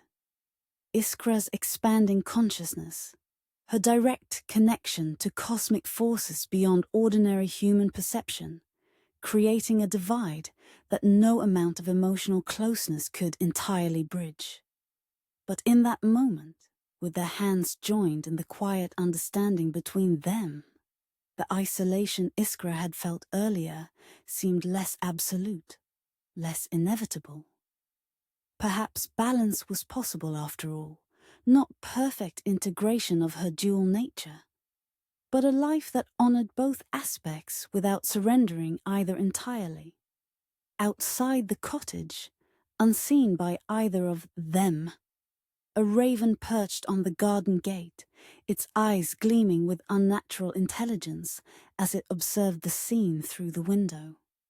After several minutes, it spread its wings and flew toward the abandoned manor on the promontory, where Silvain waited in his tower study. The fey-touched being stood before a mirror that showed not his reflection, but the interior of Agatha's cottage in perfect detail. His perfect features composed themselves into an expression of calculated patience as he watched Iskra and Elias by the fire, their hands joined, their postures suggesting reconciliation rather than growing distance.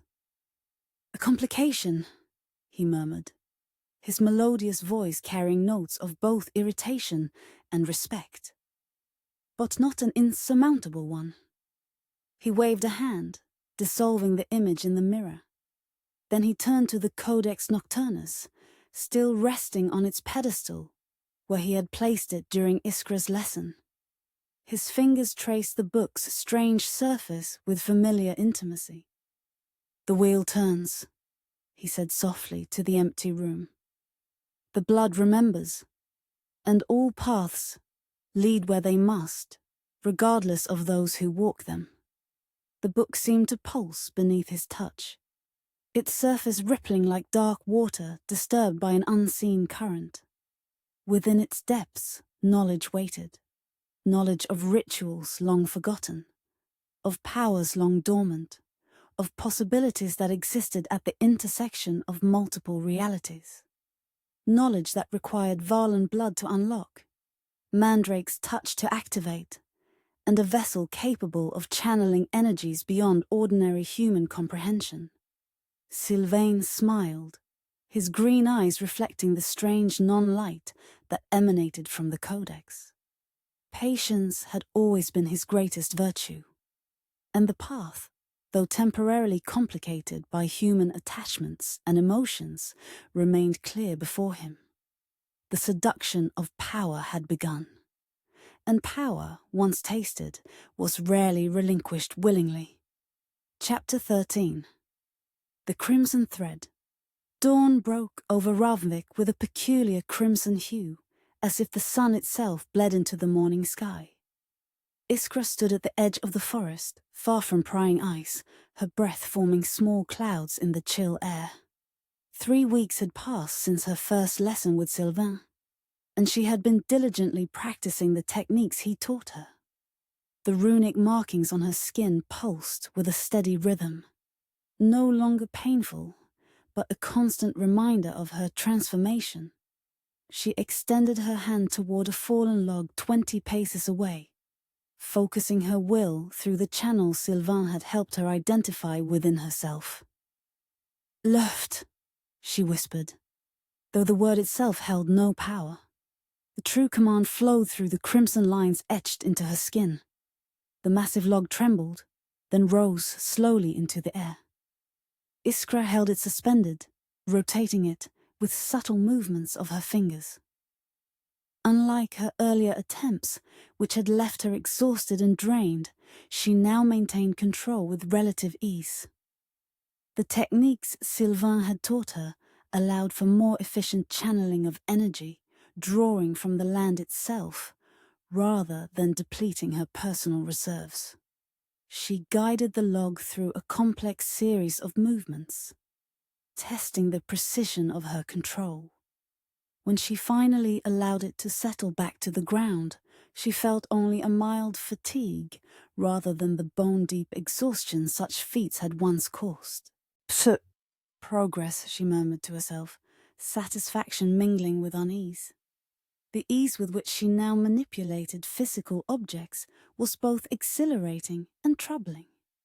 Power came more readily each day, responding to her will with increasing fluidity. She moved deeper into the forest, seeking a suitable location for her next experiment. Silvain had described techniques for perception beyond ordinary senses, ways to extend awareness beyond physical limitations. She had been hesitant to attempt these methods, wary of further separating herself from human experience. But curiosity and the practical need to understand her evolving abilities had finally overcome her reluctance. Finding a small clearing, Iskra settled cross-legged on the ground. The Mandrake amulet hung heavy against her chest, its crimson heart pulsing in rhythm with her own. She closed her eyes, focusing on her breath as Silvain had instructed, allowing her consciousness to expand outward in concentric circles. First came awareness of her immediate surroundings, the texture of soil beneath her, the subtle movements of air currents, the minute vibrations of insects moving through nearby vegetation. Then her perception extended further, encompassing the forest around her in a sphere of awareness that grew steadily larger. She sensed animals moving through the underbrush, felt the slow pulse of sap rising in trees, perceived the complex web of fungal networks beneath the forest floor. The experience was disorienting at first, overwhelming in its detail and scope. But gradually she learned to filter the information, to focus on specific aspects of her expanded awareness rather than trying to process everything simultaneously.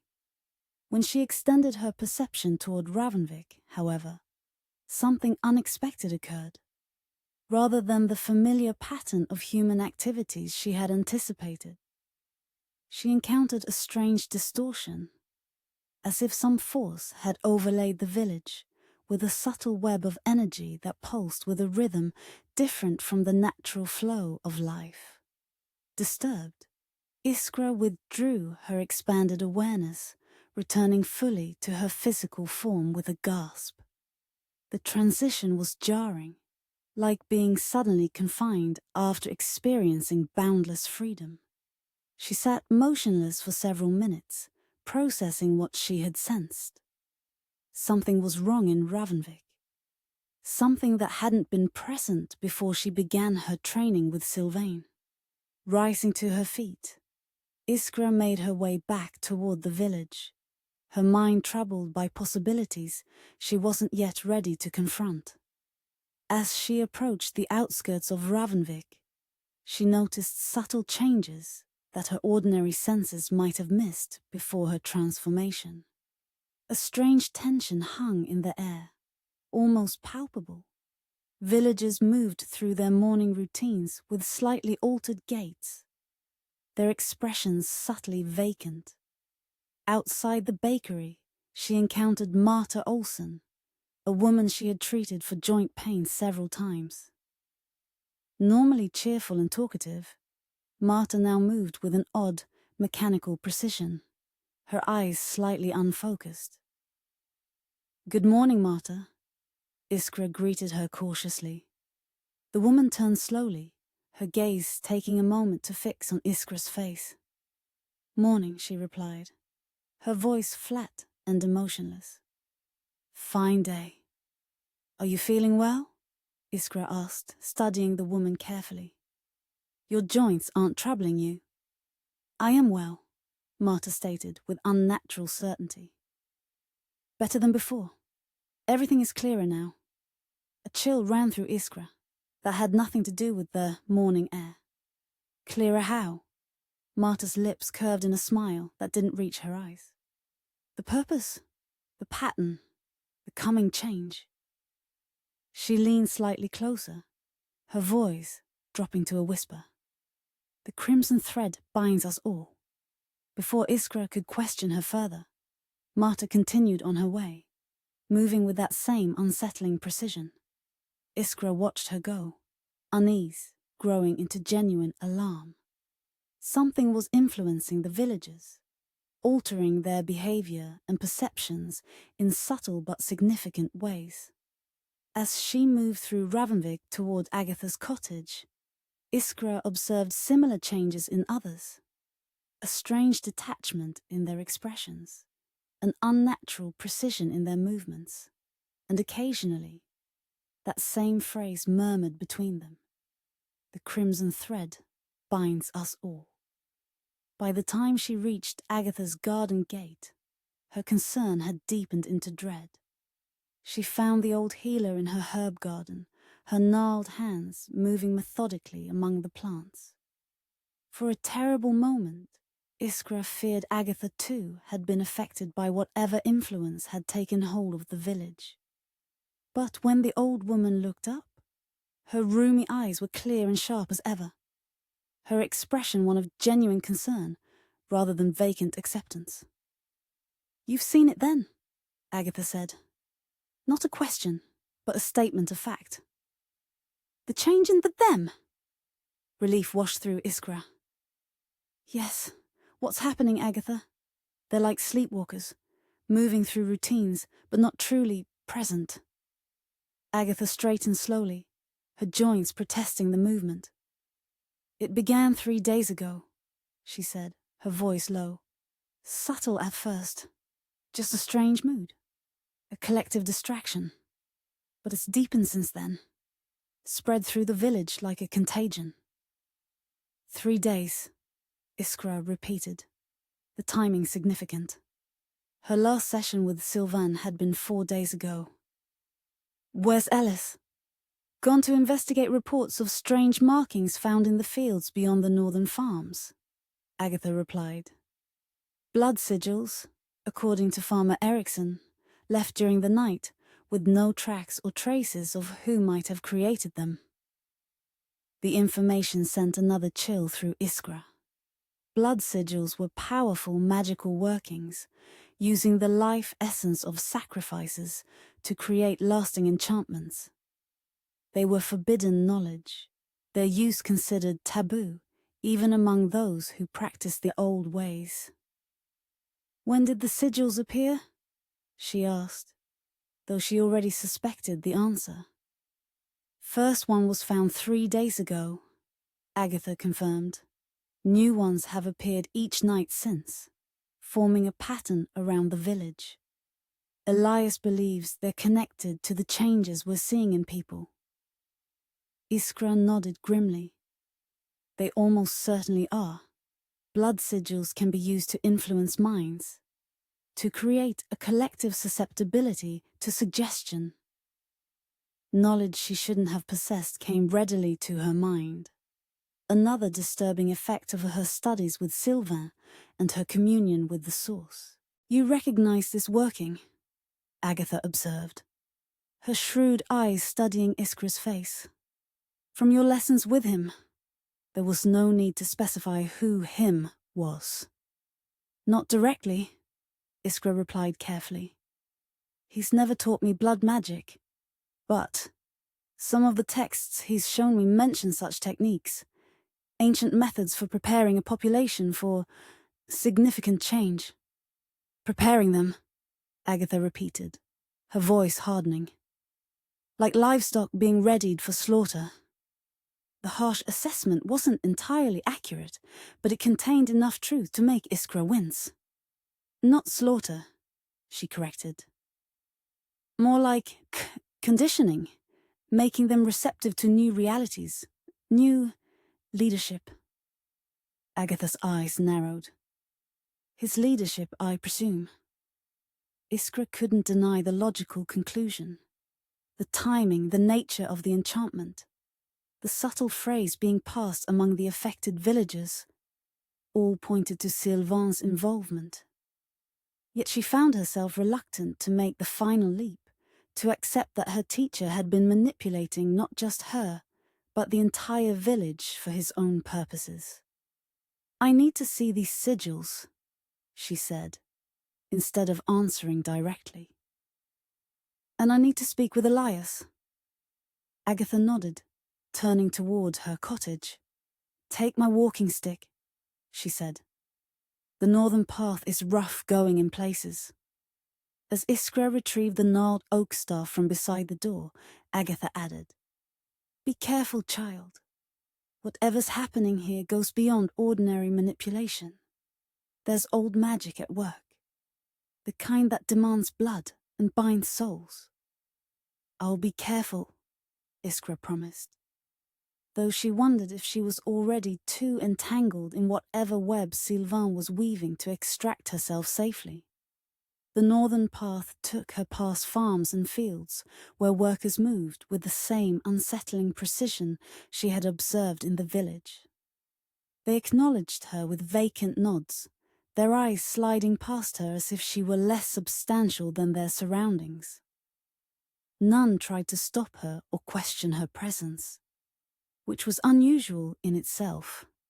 Normally, strangers on private land would be challenged immediately. Beyond the last cultivated field, the path narrowed and began to climb into rocky terrain dotted with stunted pines. Iskra followed it for nearly an hour before she spotted Elias in the distance, kneeling beside what appeared to be a circle of darkened earth. As she approached, the nature of the marking became clear. A complex sigil had been burned into the ground, its lines filled with what could only be blood, now dried to a dark crimson. The design was intricate, concentric circles intersected by spiraling lines, with symbols placed at specific points that seemed to pulse with residual energy. Elias looked up at her approach, his face grim. Unlike the villagers, his eyes were clear and focused, his expression one of controlled anger rather than vacant acceptance. "You're not affected?" she observed with relief. "No," he confirmed, rising to his feet. "Neither is Agatha. We seem to be resistant to whatever influence is spreading through Ravnvik." "The Order's training, perhaps," Iskra suggested. "For you, at least. Mental disciplines designed to resist magical manipulation." "Perhaps," he agreed, though he sounded unconvinced. "Or perhaps we're simply not part of whatever plan is being implemented." His grey eyes fixed on her intently. "You're not affected either." It wasn't quite a question, but Iskra answered anyway. "No, I sensed something wrong when I extended my perception toward the village this morning. A distortion in the natural patterns. Elias's expression tightened at the casual reference to abilities far beyond ordinary human capacity. But he didn't comment on it directly. "This is the 5th sigil I've found," he said instead, gesturing to the blood-filled marking. "They form a pentagram around Ravnvik, with the village at the center." Iskra knelt beside the sigil, careful not to touch it. Up close, she could see that the blood had been mixed with other substances, herbs, powders, possibly crushed crystals. The combination created a material that retained magical energy long after it should have dissipated. "It's a binding circle," she said, knowledge rising unbidden from somewhere deep in her transformed consciousness. Designed to contain and focus influence rather than simply exerting it. Whatever effect is being created is meant to intensify over time, to build towards some specific culmination. Elias watched her with a mixture of concern and reluctant respect for her insight. "Can you tell what kind of culmination?" Iskra studied the symbols carefully, translating their archaic forms into concepts she could understand. "Preparation," she said finally. "Opening, making ready for disarrival." She looked up at him, troubled by the implications. "Something is coming, Elias. Or someone. And these sigils are preparing the way, making the village receptive to their presence." "Silvain," Elias said flatly, giving voice to the suspicion they both harbored. Iskra wanted to deny it, to offer alternative explanations, but the evidence was becoming difficult to ignore. The timing, the nature of the magic, the subtle phrase being passed among the villagers, all pointed to her teacher's involvement. "It's possible," she acknowledged reluctantly. "The techniques are similar to some he's mentioned in our sessions, though he's never explicitly taught me blood magic." "He wouldn't need to teach you directly," Elias pointed out. "Just expose you to the concepts, plant the seeds of knowledge. Knowing your enhanced abilities would allow you to absorb and develop them independently." The assessment was uncomfortably accurate. Silvain had indeed shown her texts and artifacts that contained forbidden knowledge, always with the pretense of historical interest rather than practical instruction. But with her transformed consciousness, mere exposure was often sufficient for understanding and potentially application. "If it is Silvain," she said carefully, "we need to understand his purpose. What is he preparing Ravnvik for? What arrival do these sigils anticipate?" Elias's expression darkened. "Nothing beneficial," he said with certainty. "Blood magic serves no benevolent purpose. It corrupts both practitioner and subject, creates bonds that can't be broken without significant cost." His vehemence surprised Iskra, suggesting personal experience rather than merely theoretical knowledge. "You've encountered such workings before," she surmised. A shadow passed over his features. "The Order doesn't limit itself to hunting witches," he said grimly. "There are darker practitioners, those who deal in blood and soul binding, who traffic with entities from beyond the veil of reality. I've seen the aftermath of their rituals, the remains of those they've used." The bleak statement hung between them, adding weight to the already oppressive atmosphere surrounding the blood sigil. After a moment, Iskra rose to her feet, her decision made. "I need to confront him," she said firmly. "Directly, with what we found. If Silvain is responsible for this, I need to hear his explanation, understand his purpose." Elias's reaction was immediate and vehement. "Absolutely not," he said. stepping closer to emphasize his point. If he is behind this, confronting him alone would be extremely dangerous. He's clearly implementing some larger plan, and you're almost certainly part of it. Which is precisely why I need to speak with him, Iskra countered. I'm already involved, Elias, through my training, through whatever connection he sees between me and his goals. Avoiding him won't change that. It will just leave me ignorant of what he's planning. And if he denies involvement, offers plausible explanations that make you doubt what we've seen here. Elias gestured to the blood sigil. He's had centuries to perfect the art of manipulation, Iskra. You've known him for weeks. The reminder of Silvain's true nature, whatever that might be, gave Iskra pause. He had indeed hinted at an existence spanning far longer than a human lifetime, at knowledge accumulated through means few could comprehend. His skill at presenting partial truths that led to desired conclusions was formidable. Then what do you suggest? She asked, genuinely seeking his counsel. We can't simply allow this influence to spread unchecked. Already most of the village is affected. How long before it reaches beyond Ravnvik, extends to other communities? Elias considered the question with the strategic mindset of his military training. We need to disrupt the pattern, he said finally. Break the pentagram by destroying at least one of the sigils. It won't end the influence already exerted, but it should prevent further intensification. Iskra nodded slowly, seeing the logic in his approach. And then? Then we deal with those already affected, he said grimly. Find a way to break the hold this magic has on them before it becomes permanent.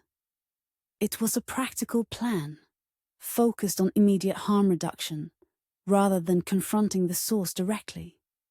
But Iskra couldn't shake the feeling that it addressed symptoms rather than causes. That without understanding Silvain's ultimate purpose, they were merely delaying whatever culmination he sought. Very well, she agreed conditionally. We'll disrupt the pattern first, but afterward I still intend to speak with him, with proper preparation and protection, she added, seeing Elias's expression darken.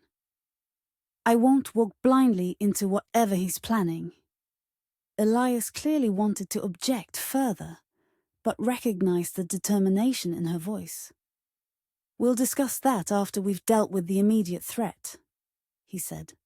A diplomatic postponement rather than agreement. Turning his attention to the blood sigil, he asked, Can these be destroyed safely? Or will disrupting them release whatever energy they've accumulated? Iskra knelt beside the marking once more, extending her senses cautiously toward it. The sigil pulsed with contained power, its purpose specific and focused rather than explosive. They can be neutralized, she said after careful assessment. Not through physical destruction.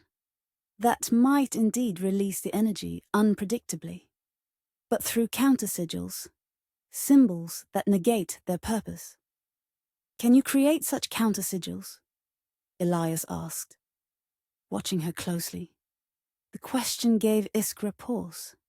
She knew somehow what symbols would disrupt the blood magic's influence, knowledge that had come to her through her transformed consciousness, through her communion with the source. But implementing that knowledge would require using abilities she had developed under Silvain's tutelage, applying techniques he had taught her for purposes he hadn't explicitly sanctioned. Yes, she said finally, I can create them. But I'll need materials. Specific herbs, pure water, salt from the sea rather than mined salt. Elias nodded, accepting her expertise in this matter, despite his evident discomfort with its origins. Agatha will have what you need, he said. We should return to the cottage, Prepare properly before attempting to neutralize these workings. As they made their way back toward Ravnvik, Iskra found herself troubled by more than just the discovery of blood magic being worked around the village. She was disturbed by how readily she had recognized the sigils, how instinctively she had understood their purpose and function. Knowledge she shouldn't possess had come to her with disturbing ease, as if some part of her had always known these forbidden techniques, needed only the right circumstances to access them. Was this what Elias feared? That her transformation was not merely enhancing her inherited abilities, but connecting her to darker aspects of magical practice? That in drawing closer to the source, she was losing the moral distinctions that had once seemed so clear? They walked in silence for some time, each absorbed in private thoughts. As they approached the outskirts of Ravnvik, Elias finally spoke, his voice low and troubled. "There's something else you should know," he said, slowing his pace, to ensure they wouldn't be overheard by any villagers they might encounter. "Something I discovered while investigating the sigils." Iskra matched his slower pace, noting the tension in his shoulders. "What is it?" "The blood used in the sigils," he said carefully.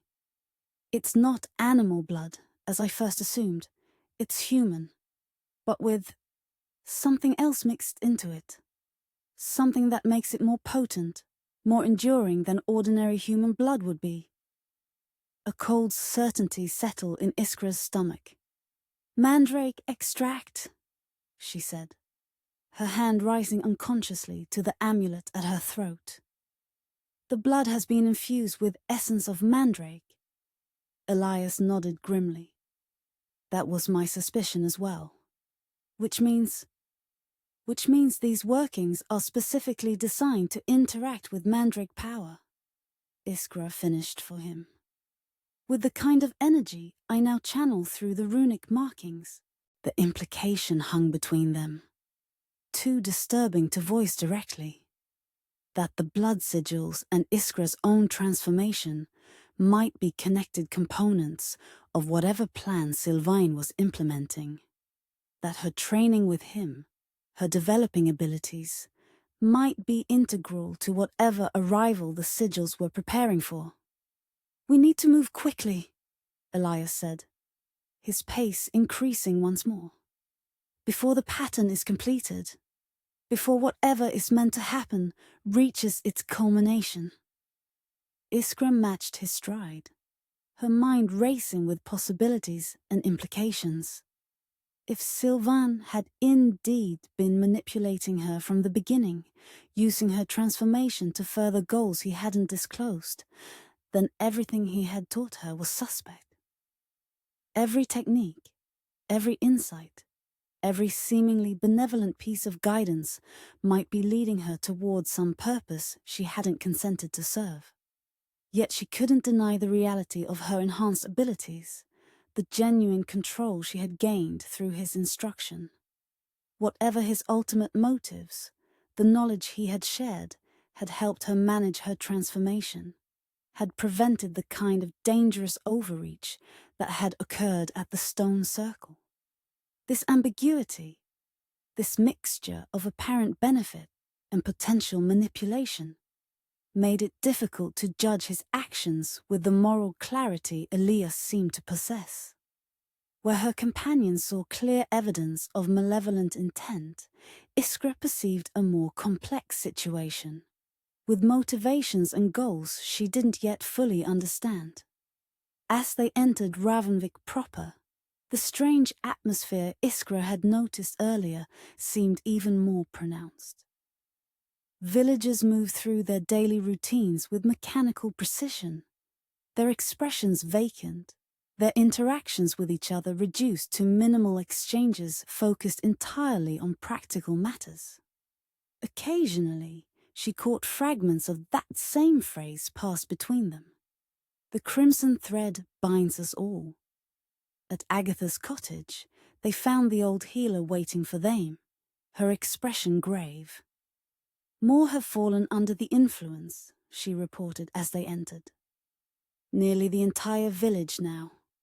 Only a handful remain unaffected, and they've begun to hide themselves, fearing they'll be noticed. Noticed by whom? Iskra asked, though she suspected the answer. By those who've already succumbed, Agatha replied. They're watching for those who don't share their new perspective, reporting them, though to whom isn't clear. It's a purification process, Elias said grimly. Identifying those resistant to the influence, marking them for special attention or removal when the working reaches its culmination. The assessment aligned with what Iskra had sensed from the blood sigils. A preparation, a making, ready for some significant change or arrival. Those who couldn't be made receptive would need to be dealt with separately, through more direct means. We need to neutralize the sigils immediately, she said, turning to Agatha. I'll need materials. Sea salt, pure water, specific herbs. The old healer nodded, already moving toward her storage cabinets. Make a list of what you require. I've been gathering supplies since the strangeness began, anticipating we might need to counter whatever magic is at work. As Agatha collected the necessary materials, Iskra explained her plan to Elias in more detail. We'll need to create counter-sigils at each point of the pentagram, she said. Symbols that negate the specific energies being channeled through the blood markings.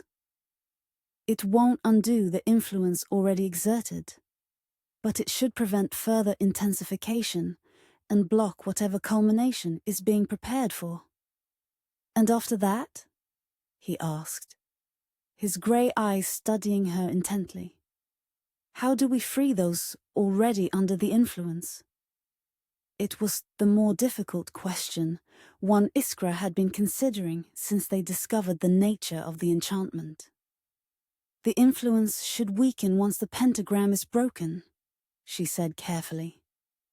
But complete liberation will require more direct intervention. A counter-ritual, performed at the center of the affected area. Ravnvik's town square, Elias surmised. Iskra nodded. A working of that magnitude would normally require multiple practitioners, a full coven. But with my enhanced abilities...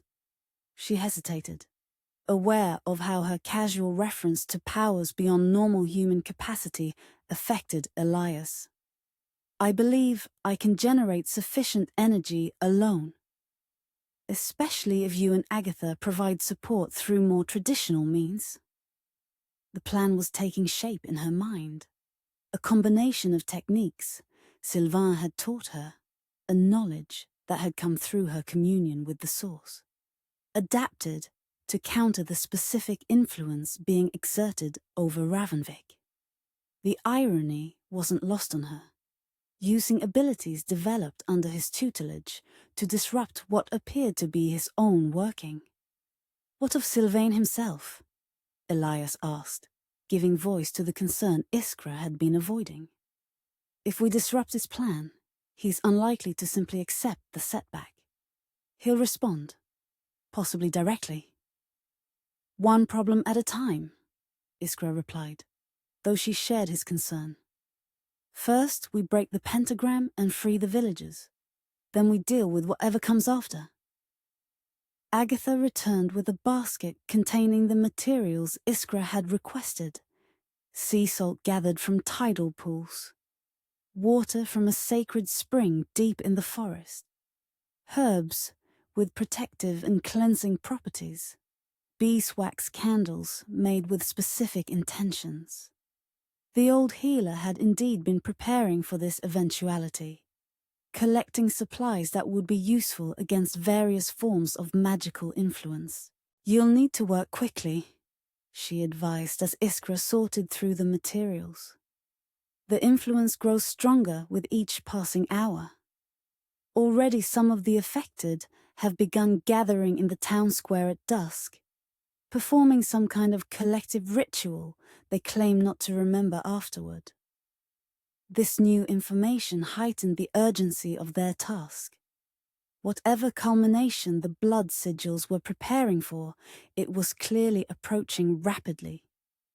"We'll start immediately," Iskra decided, dividing the materials into 5 equal portions, 1 for each point of the pentagram. "Elias and I will neutralize the sigils. Agatha, can you prepare the components for the counter-ritual we'll need to perform afterward? We'll need a focal point, something to draw and redirect the influence once the pentagram is broken." The old healer nodded, her rheumy eyes sharp with purpose. "I know what's needed. It will be ready when you return." With the materials carefully packed and Agatha's walking stick in hand, Iskra and Elias set out once more. They moved cautiously through Ravnvik, avoiding direct interaction with the affected villagers whenever possible. When encounters couldn't be avoided, they mimicked the vacant expressions and mechanical movements they had observed, blending in just enough to avoid attracting undue attention. Their strategy was to neutralize all 5 sigils as close to simultaneously as possible to prevent whatever intelligence controlled the working from adapting to their interference. This necessitated splitting up, Iskra taking 3 points of the pentagram while Elias handled the remaining 2. "Are you certain you can perform the counter-sigil ritual correctly?" she asked, as they prepared to separate at the village boundary.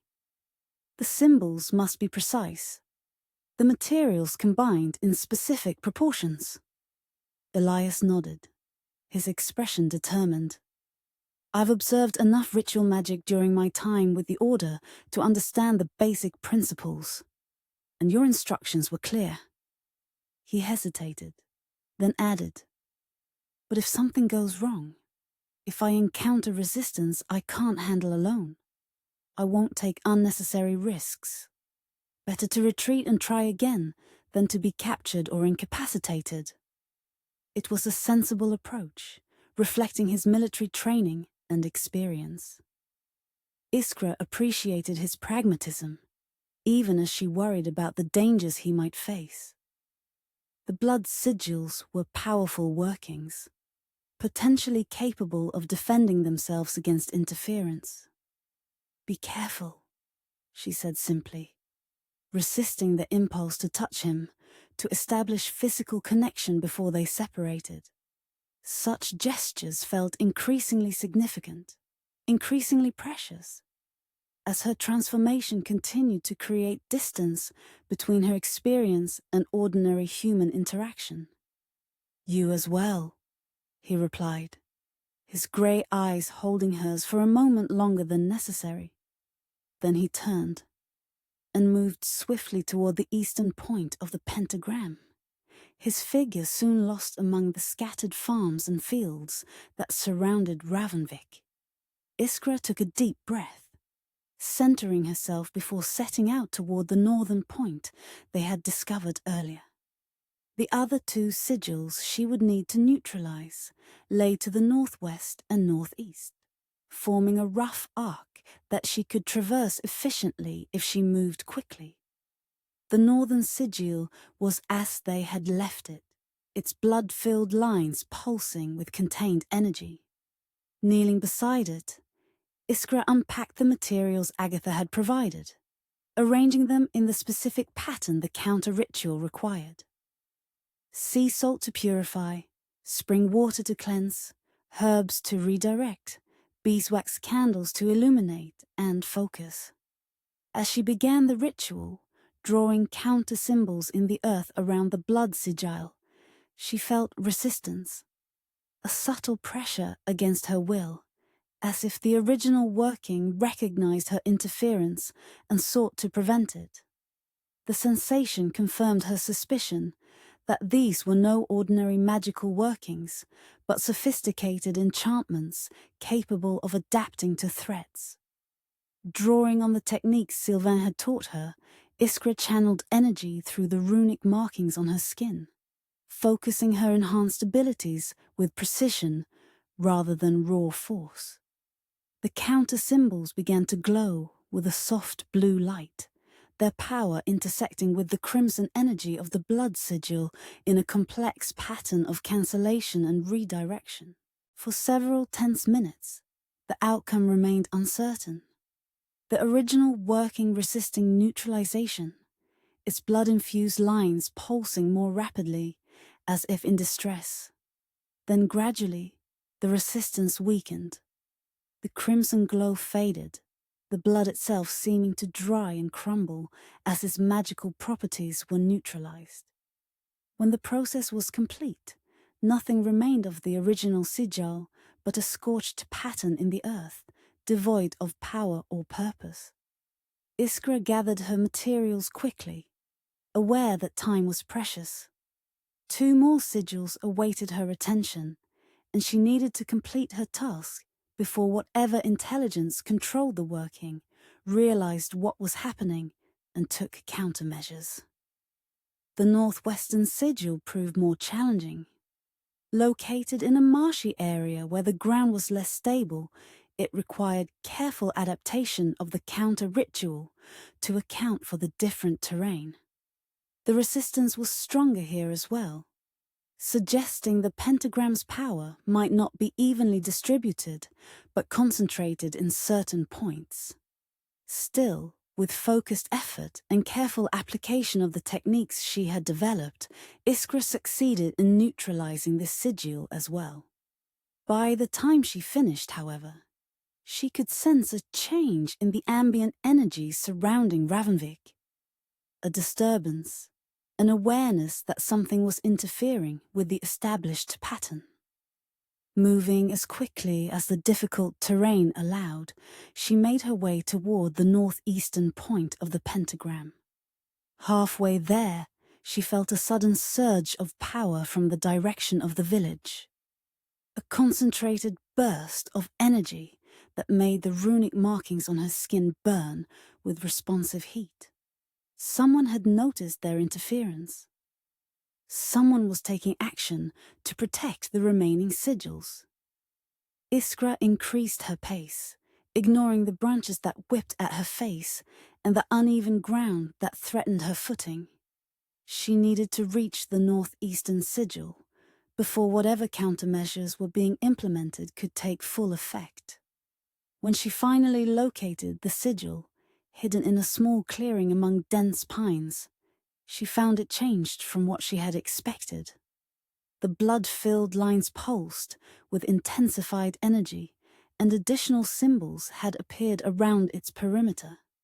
Protective wards that hadn't been present in the other locations. The working was adapting, defending itself against the threat she and Elias posed. This would make neutralization significantly more difficult, requiring more power and more precise application of counter-symbols. Iskra set to work immediately, unpacking her materials and beginning the ritual despite her growing fatigue. The protective wards resisted her initial attempts at neutralization, repelling the counter-symbols she created with bursts of crimson energy that scorched the earth where they struck. Realizing direct confrontation would be ineffective, Iskra changed her approach. Rather than attacking the sigil head-on, she began creating a circle of counter-symbols around it, gradually constricting the space in which the blood magic could operate. It was a more subtle technique, one that required patience and precision rather than raw power.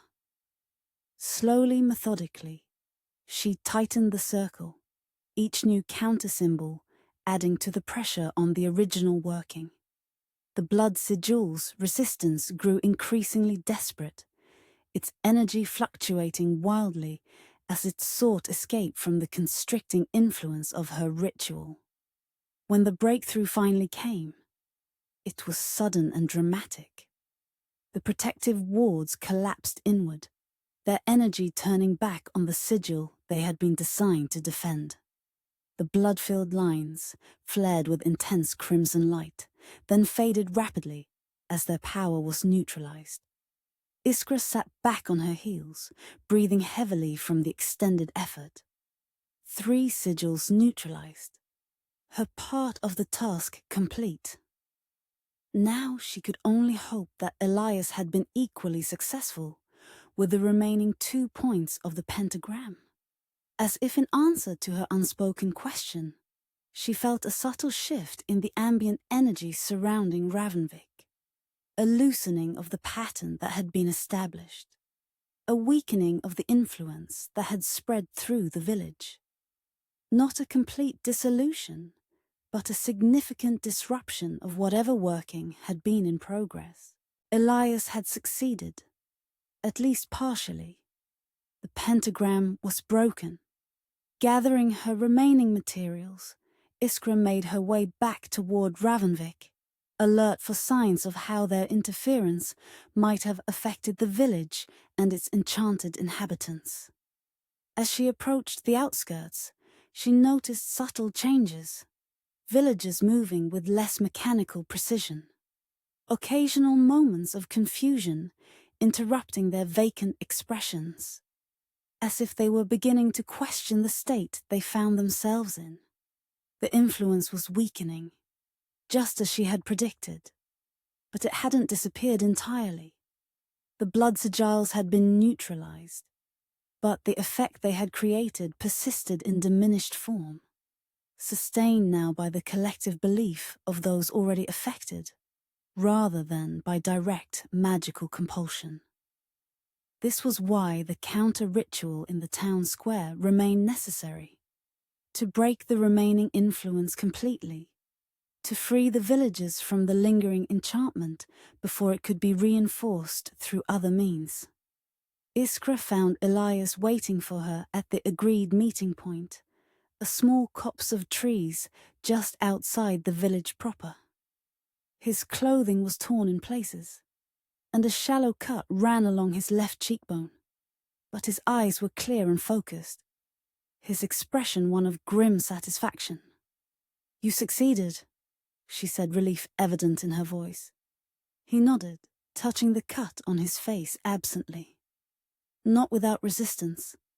The second sigil was protected, some kind of guardian construct that attacked when I began the counter-ritual. Nothing I couldn't handle, he added, seeing her concern. But it suggests whoever created these workings anticipated potential interference. I encountered something similar, Iskra told him, describing the protective wards she had found around the northeastern sigil. The working was adapting, defending itself, which means Silvain knows what we've done, Elias finished for her, and is likely preparing his response even now. The assessment was almost certainly accurate, adding urgency to their next task. We need to perform the counter-ritual immediately, Iskra said, before he can establish alternative means of control over the villagers. They made their way cautiously toward Agatha's cottage, observing the subtle changes in Ravnvik as they passed through. The vacant expressions and mechanical movements had indeed become less pronounced, replaced by confusion and disorientation as the villagers began to emerge from their enchanted state. Some stood motionless in the middle of tasks, blinking in bewilderment as if waking from deep sleep. Others moved with uncertain steps, touching their heads as if experiencing pain or dizziness. A few had gathered in small groups, speaking in low, troubled voices about memories that didn't quite make sense. Actions taken and words spoken that seemed alien to their normal behavior. They're beginning to remember, Elias observed quietly. To recognize that they've been influenced against their will. Which makes this the most dangerous period, Iskra replied. If they fully awaken before we can complete the counter-ritual, the confusion and fear could turn to panic. and panic in a village this size could lead to violence, to people seeking someone to blame for their experience. It was a legitimate concern. Throughout history, such situations had often led to witch hunts and scapegoating, to communities turning on those perceived as different or threatening. Iskra, with her known healing abilities and strange recent behavior, would be an obvious target for such fears. At Agatha's cottage, they found the old healer had prepared everything needed for the counter-ritual. A focal object, a crystal sphere set on a base of intricately carved wood, stood ready on her table, surrounded by materials similar to those they had used to neutralize the blood sigils, but in greater quantities. "The influence is weakening," Agatha reported as they entered. "But not broken. And there's something else. Something gathering at the manor on the promontory." Iskra felt a chill at the mention of Silvain's residence. "What kind of something?" "Energy," the old healer replied, her rheumy eyes troubled. "Power being concentrated, focused. I can feel it even from here. A building pressure, like the air before a lightning strike." The description confirmed Iskra's fears. Silvain was indeed preparing his response to their interference, gathering power for some new working that would replace or reinforce the disrupted pentagram. "We need to move quickly," she said, examining the focal object Agatha had prepared. The crystal sphere was perfectly formed, its interior swirling with subtle patterns that responded to her proximity. "This will serve well, but we'll need to position it in the exact center of the village for maximum effect." "The town square," Elias confirmed, "where the affected have been gathering at dusk." Iskra nodded, already mentally reviewing the counter-ritual she would need to perform. It would require significant power, more than she had expended neutralizing the blood sigils, and precise control to avoid harming those she sought to free from influence. "I'll need both of you to maintain a protective circle while I work," she told Elias and Agatha. "Not just against physical interference from the villagers, but against whatever countermeasures Silvain might attempt from a distance." They gathered the necessary materials and made their way toward the town square, moving with purposeful strides that attracted minimal attention from the confused villagers they passed. The sun was beginning to set, casting long shadows across Ravnvik and painting the western sky with bands of gold and crimson. The town square was largely empty when they arrived, though signs of recent gathering were evident. A circle worn into the earth at its center, small objects arranged in patterns that mimicked the blood sigils they had neutralized.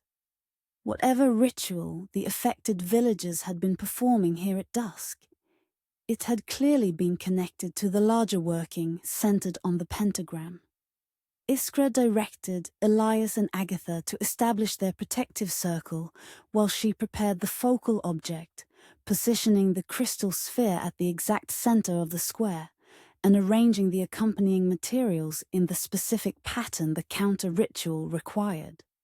As she worked, she became increasingly aware of a building pressure in the atmosphere. The same concentration of energy Agatha had sensed gathering at the manor. Silvain was indeed preparing something significant, something powerful enough to be felt even at this distance.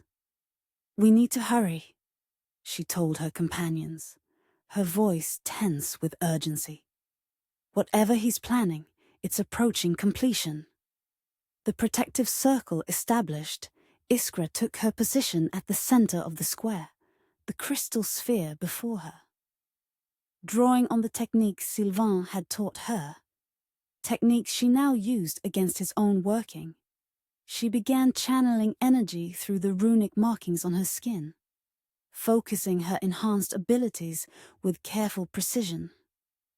The counter-ritual was complex, requiring simultaneous manipulation of multiple energy patterns while maintaining awareness of both the immediate surroundings and the larger field of influence that had been established over Ravnvik. Iskra found herself drawing on knowledge she hadn't realized she possessed, applying concepts and methods that seemed to rise from some deeper level of her transformed consciousness. As the ritual progressed, the crystal sphere began to glow with soft blue light, its interior swirling patterns accelerating and expanding. Energy flowed from Iskra through the focal object, spreading outward in concentric waves that intersected with the lingering influence of the blood sigils. Where these energies met, a curious phenomenon occurred, a visible rippling in the air, as if reality itself were being disturbed by the conflict between opposing magical forces. The sensation was disorienting for those within the protective circle, and apparently painful for the affected villagers, who began to gather at the edges of the square, drawn by the counter-ritual yet resistant to its influence. "They're fighting it," Elias observed tensely, maintaining his position despite the growing pressure from outside the circle. "Or whatever is controlling them is fighting through them." Iskra nodded, without breaking her concentration, aware that this resistance had been anticipated. The counter-ritual included specific elements designed to overcome such opposition, to separate the external influence from the individuals it had affected. Increasing the flow of energy through the focal object, she began the most challenging phase of the ritual, the direct confrontation with the controlling force behind the blood sigils. This required extending her consciousness beyond the physical confines of Ravnvik, reaching toward the source of the influence, to sever its connection to the villagers. As her awareness expanded, Iskra encountered resistance of a different kind, a conscious, intelligent opposition that recognized her interference and actively worked to counter it. This was no mere magical working responding according to its design. This was direct opposition from the mind that had created the pentagram. Silvain was aware of her counter-ritual and was actively fighting against it. The realization brought both confirmation of his involvement and a new level of danger to their task.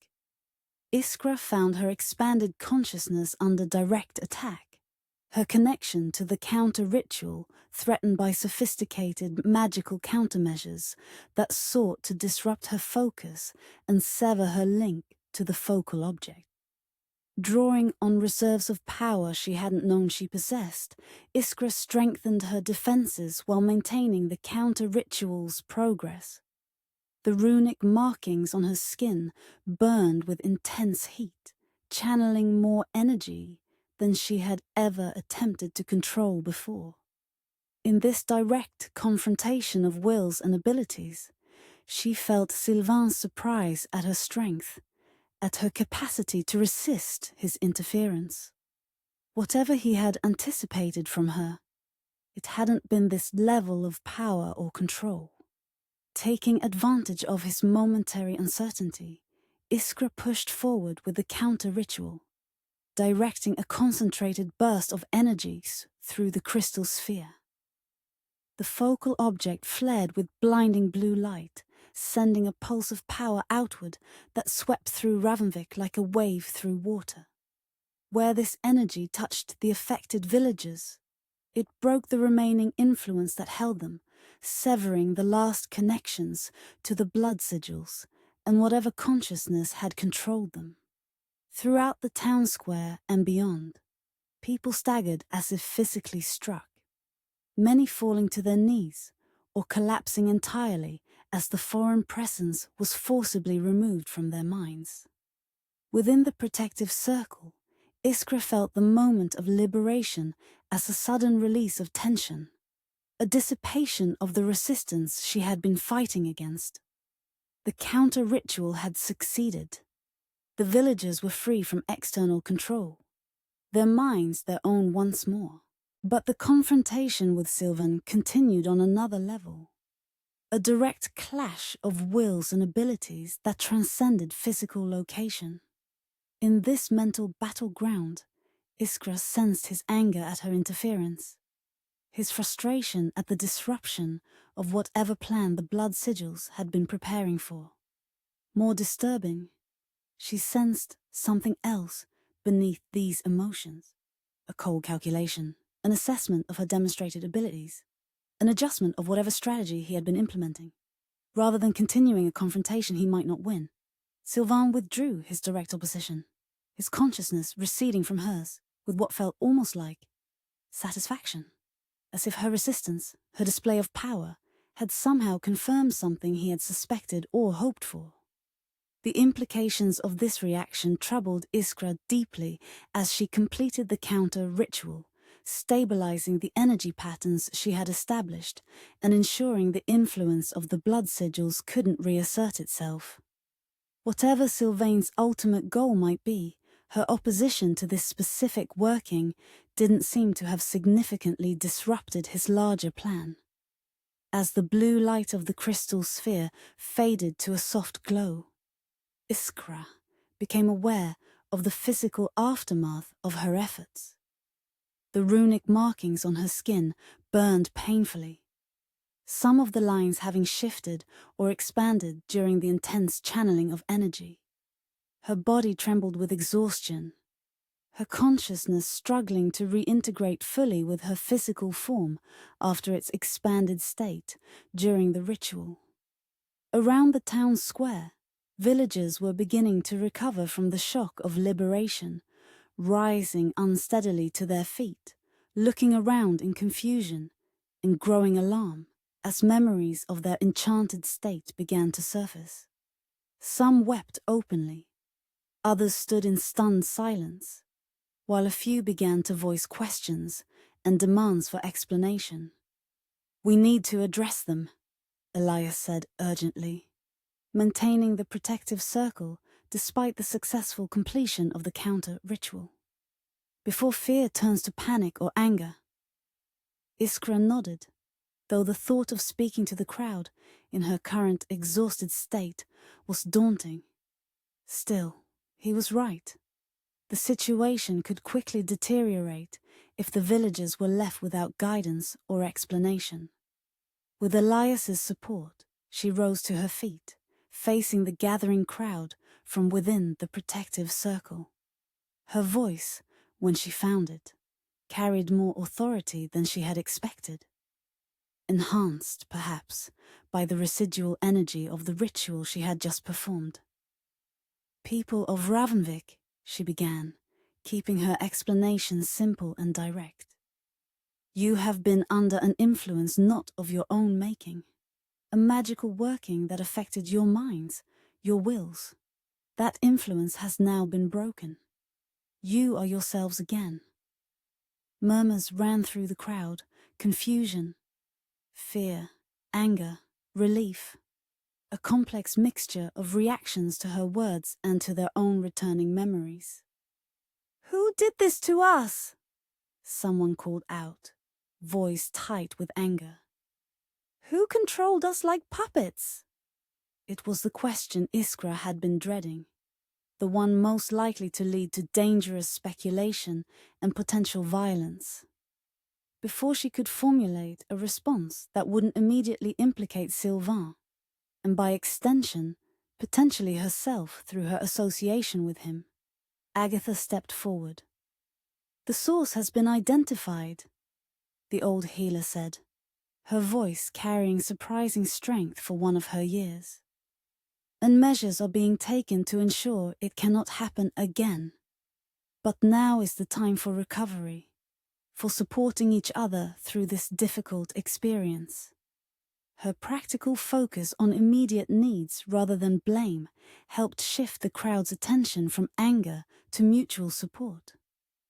Villagers began to check on each other, to offer comfort to those most distressed by their returning memories, to organize practical assistance for those who had neglected basic needs while under the influence.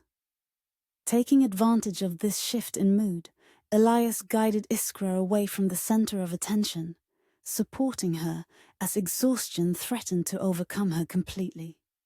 They made their way back to Agatha's cottage, where Iskra could recover in relative privacy, while the old healer remained in the village, providing guidance and herbal remedies to help ease the after effects of the enchantment. Once inside the cottage, Iskra collapsed onto a chair, her body trembling with reaction, now that the immediate crisis had passed. The runic markings on her skin continued to burn, some of the lines having definitely changed during the intense channeling of energy required by the counter-ritual. "Let me see," Elias said quietly, kneeling beside her chair. After a moment's hesitation, Iskra pushed up her sleeves, revealing arms now completely covered with runic symbols. The original blue-black markings had expanded further, and the crimson lines that had appeared after her communion with the source had grown more numerous and complex. But there was something new as well. Thin lines of silver that traced delicate patterns between the blue-black and crimson markings, creating connections and relationships that hadn't existed before. These silver lines pulsed with a rhythm slightly different from her heartbeat, as if responding to some external influence. "This happened during the counter-ritual," she explained, studying the changes with a mixture of fascination and concern. "When I was in direct confrontation with Silvain." Elias examined the new markings carefully, his expression troubled. "They're different from the others," he observed, "not just in color but in purpose somehow." Iskra nodded, sensing the same distinction. "The blue-black lines are from my bloodline, my inheritance. The crimson came from communion with the source. These silver ones..." She hesitated, uncertain how to explain what she instinctively understood. "They're connective, relational. They define how the different types of energy interact with each other and with external forces." "External forces," Elias repeated, his tone making it clear he understood the implication. "Like Silvain's direct opposition during the ritual." "Yes," Iskra confirmed. "It's as if my body, my being, adapted to that specific challenge, developed new channels to manage that particular type of interaction." The implications were both fascinating and disturbing. Her transformation was continuing, evolving in response to new experiences and challenges. Each significant magical working, each direct engagement with powers beyond ordinary human capacity, was changing her in subtle but cumulative ways. "What does this mean for you?" Elias asked, the question encompassing far more than just the physical changes to the runic markings. Iskra considered carefully before answering. "It means I'm still becoming," she said finally. "Still in transition between what I was and whatever I will ultimately be. Each new experience, each use of these abilities shapes that becoming in ways I can't fully predict or control." The admission clearly troubled Elias, though he made visible effort to keep his concern from turning to rejection or fear. "And Silvain?" he asked. "What does this mean for his plans, whatever they might be?" It was the question that had been troubling Iskra since the moment of Silvain's withdrawal during their confrontation. That sense of satisfaction she had detected beneath his anger and frustration. "I think," she said slowly, "that what happened today wasn't entirely unexpected for him. That my opposition to the blood sigils, my ability to counter their influence might somehow be part of whatever larger plan he's implementing.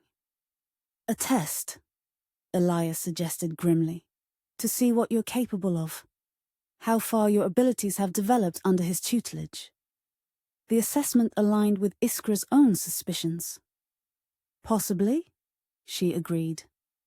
Or perhaps even a deliberate provocation designed to push me toward using these abilities at full capacity.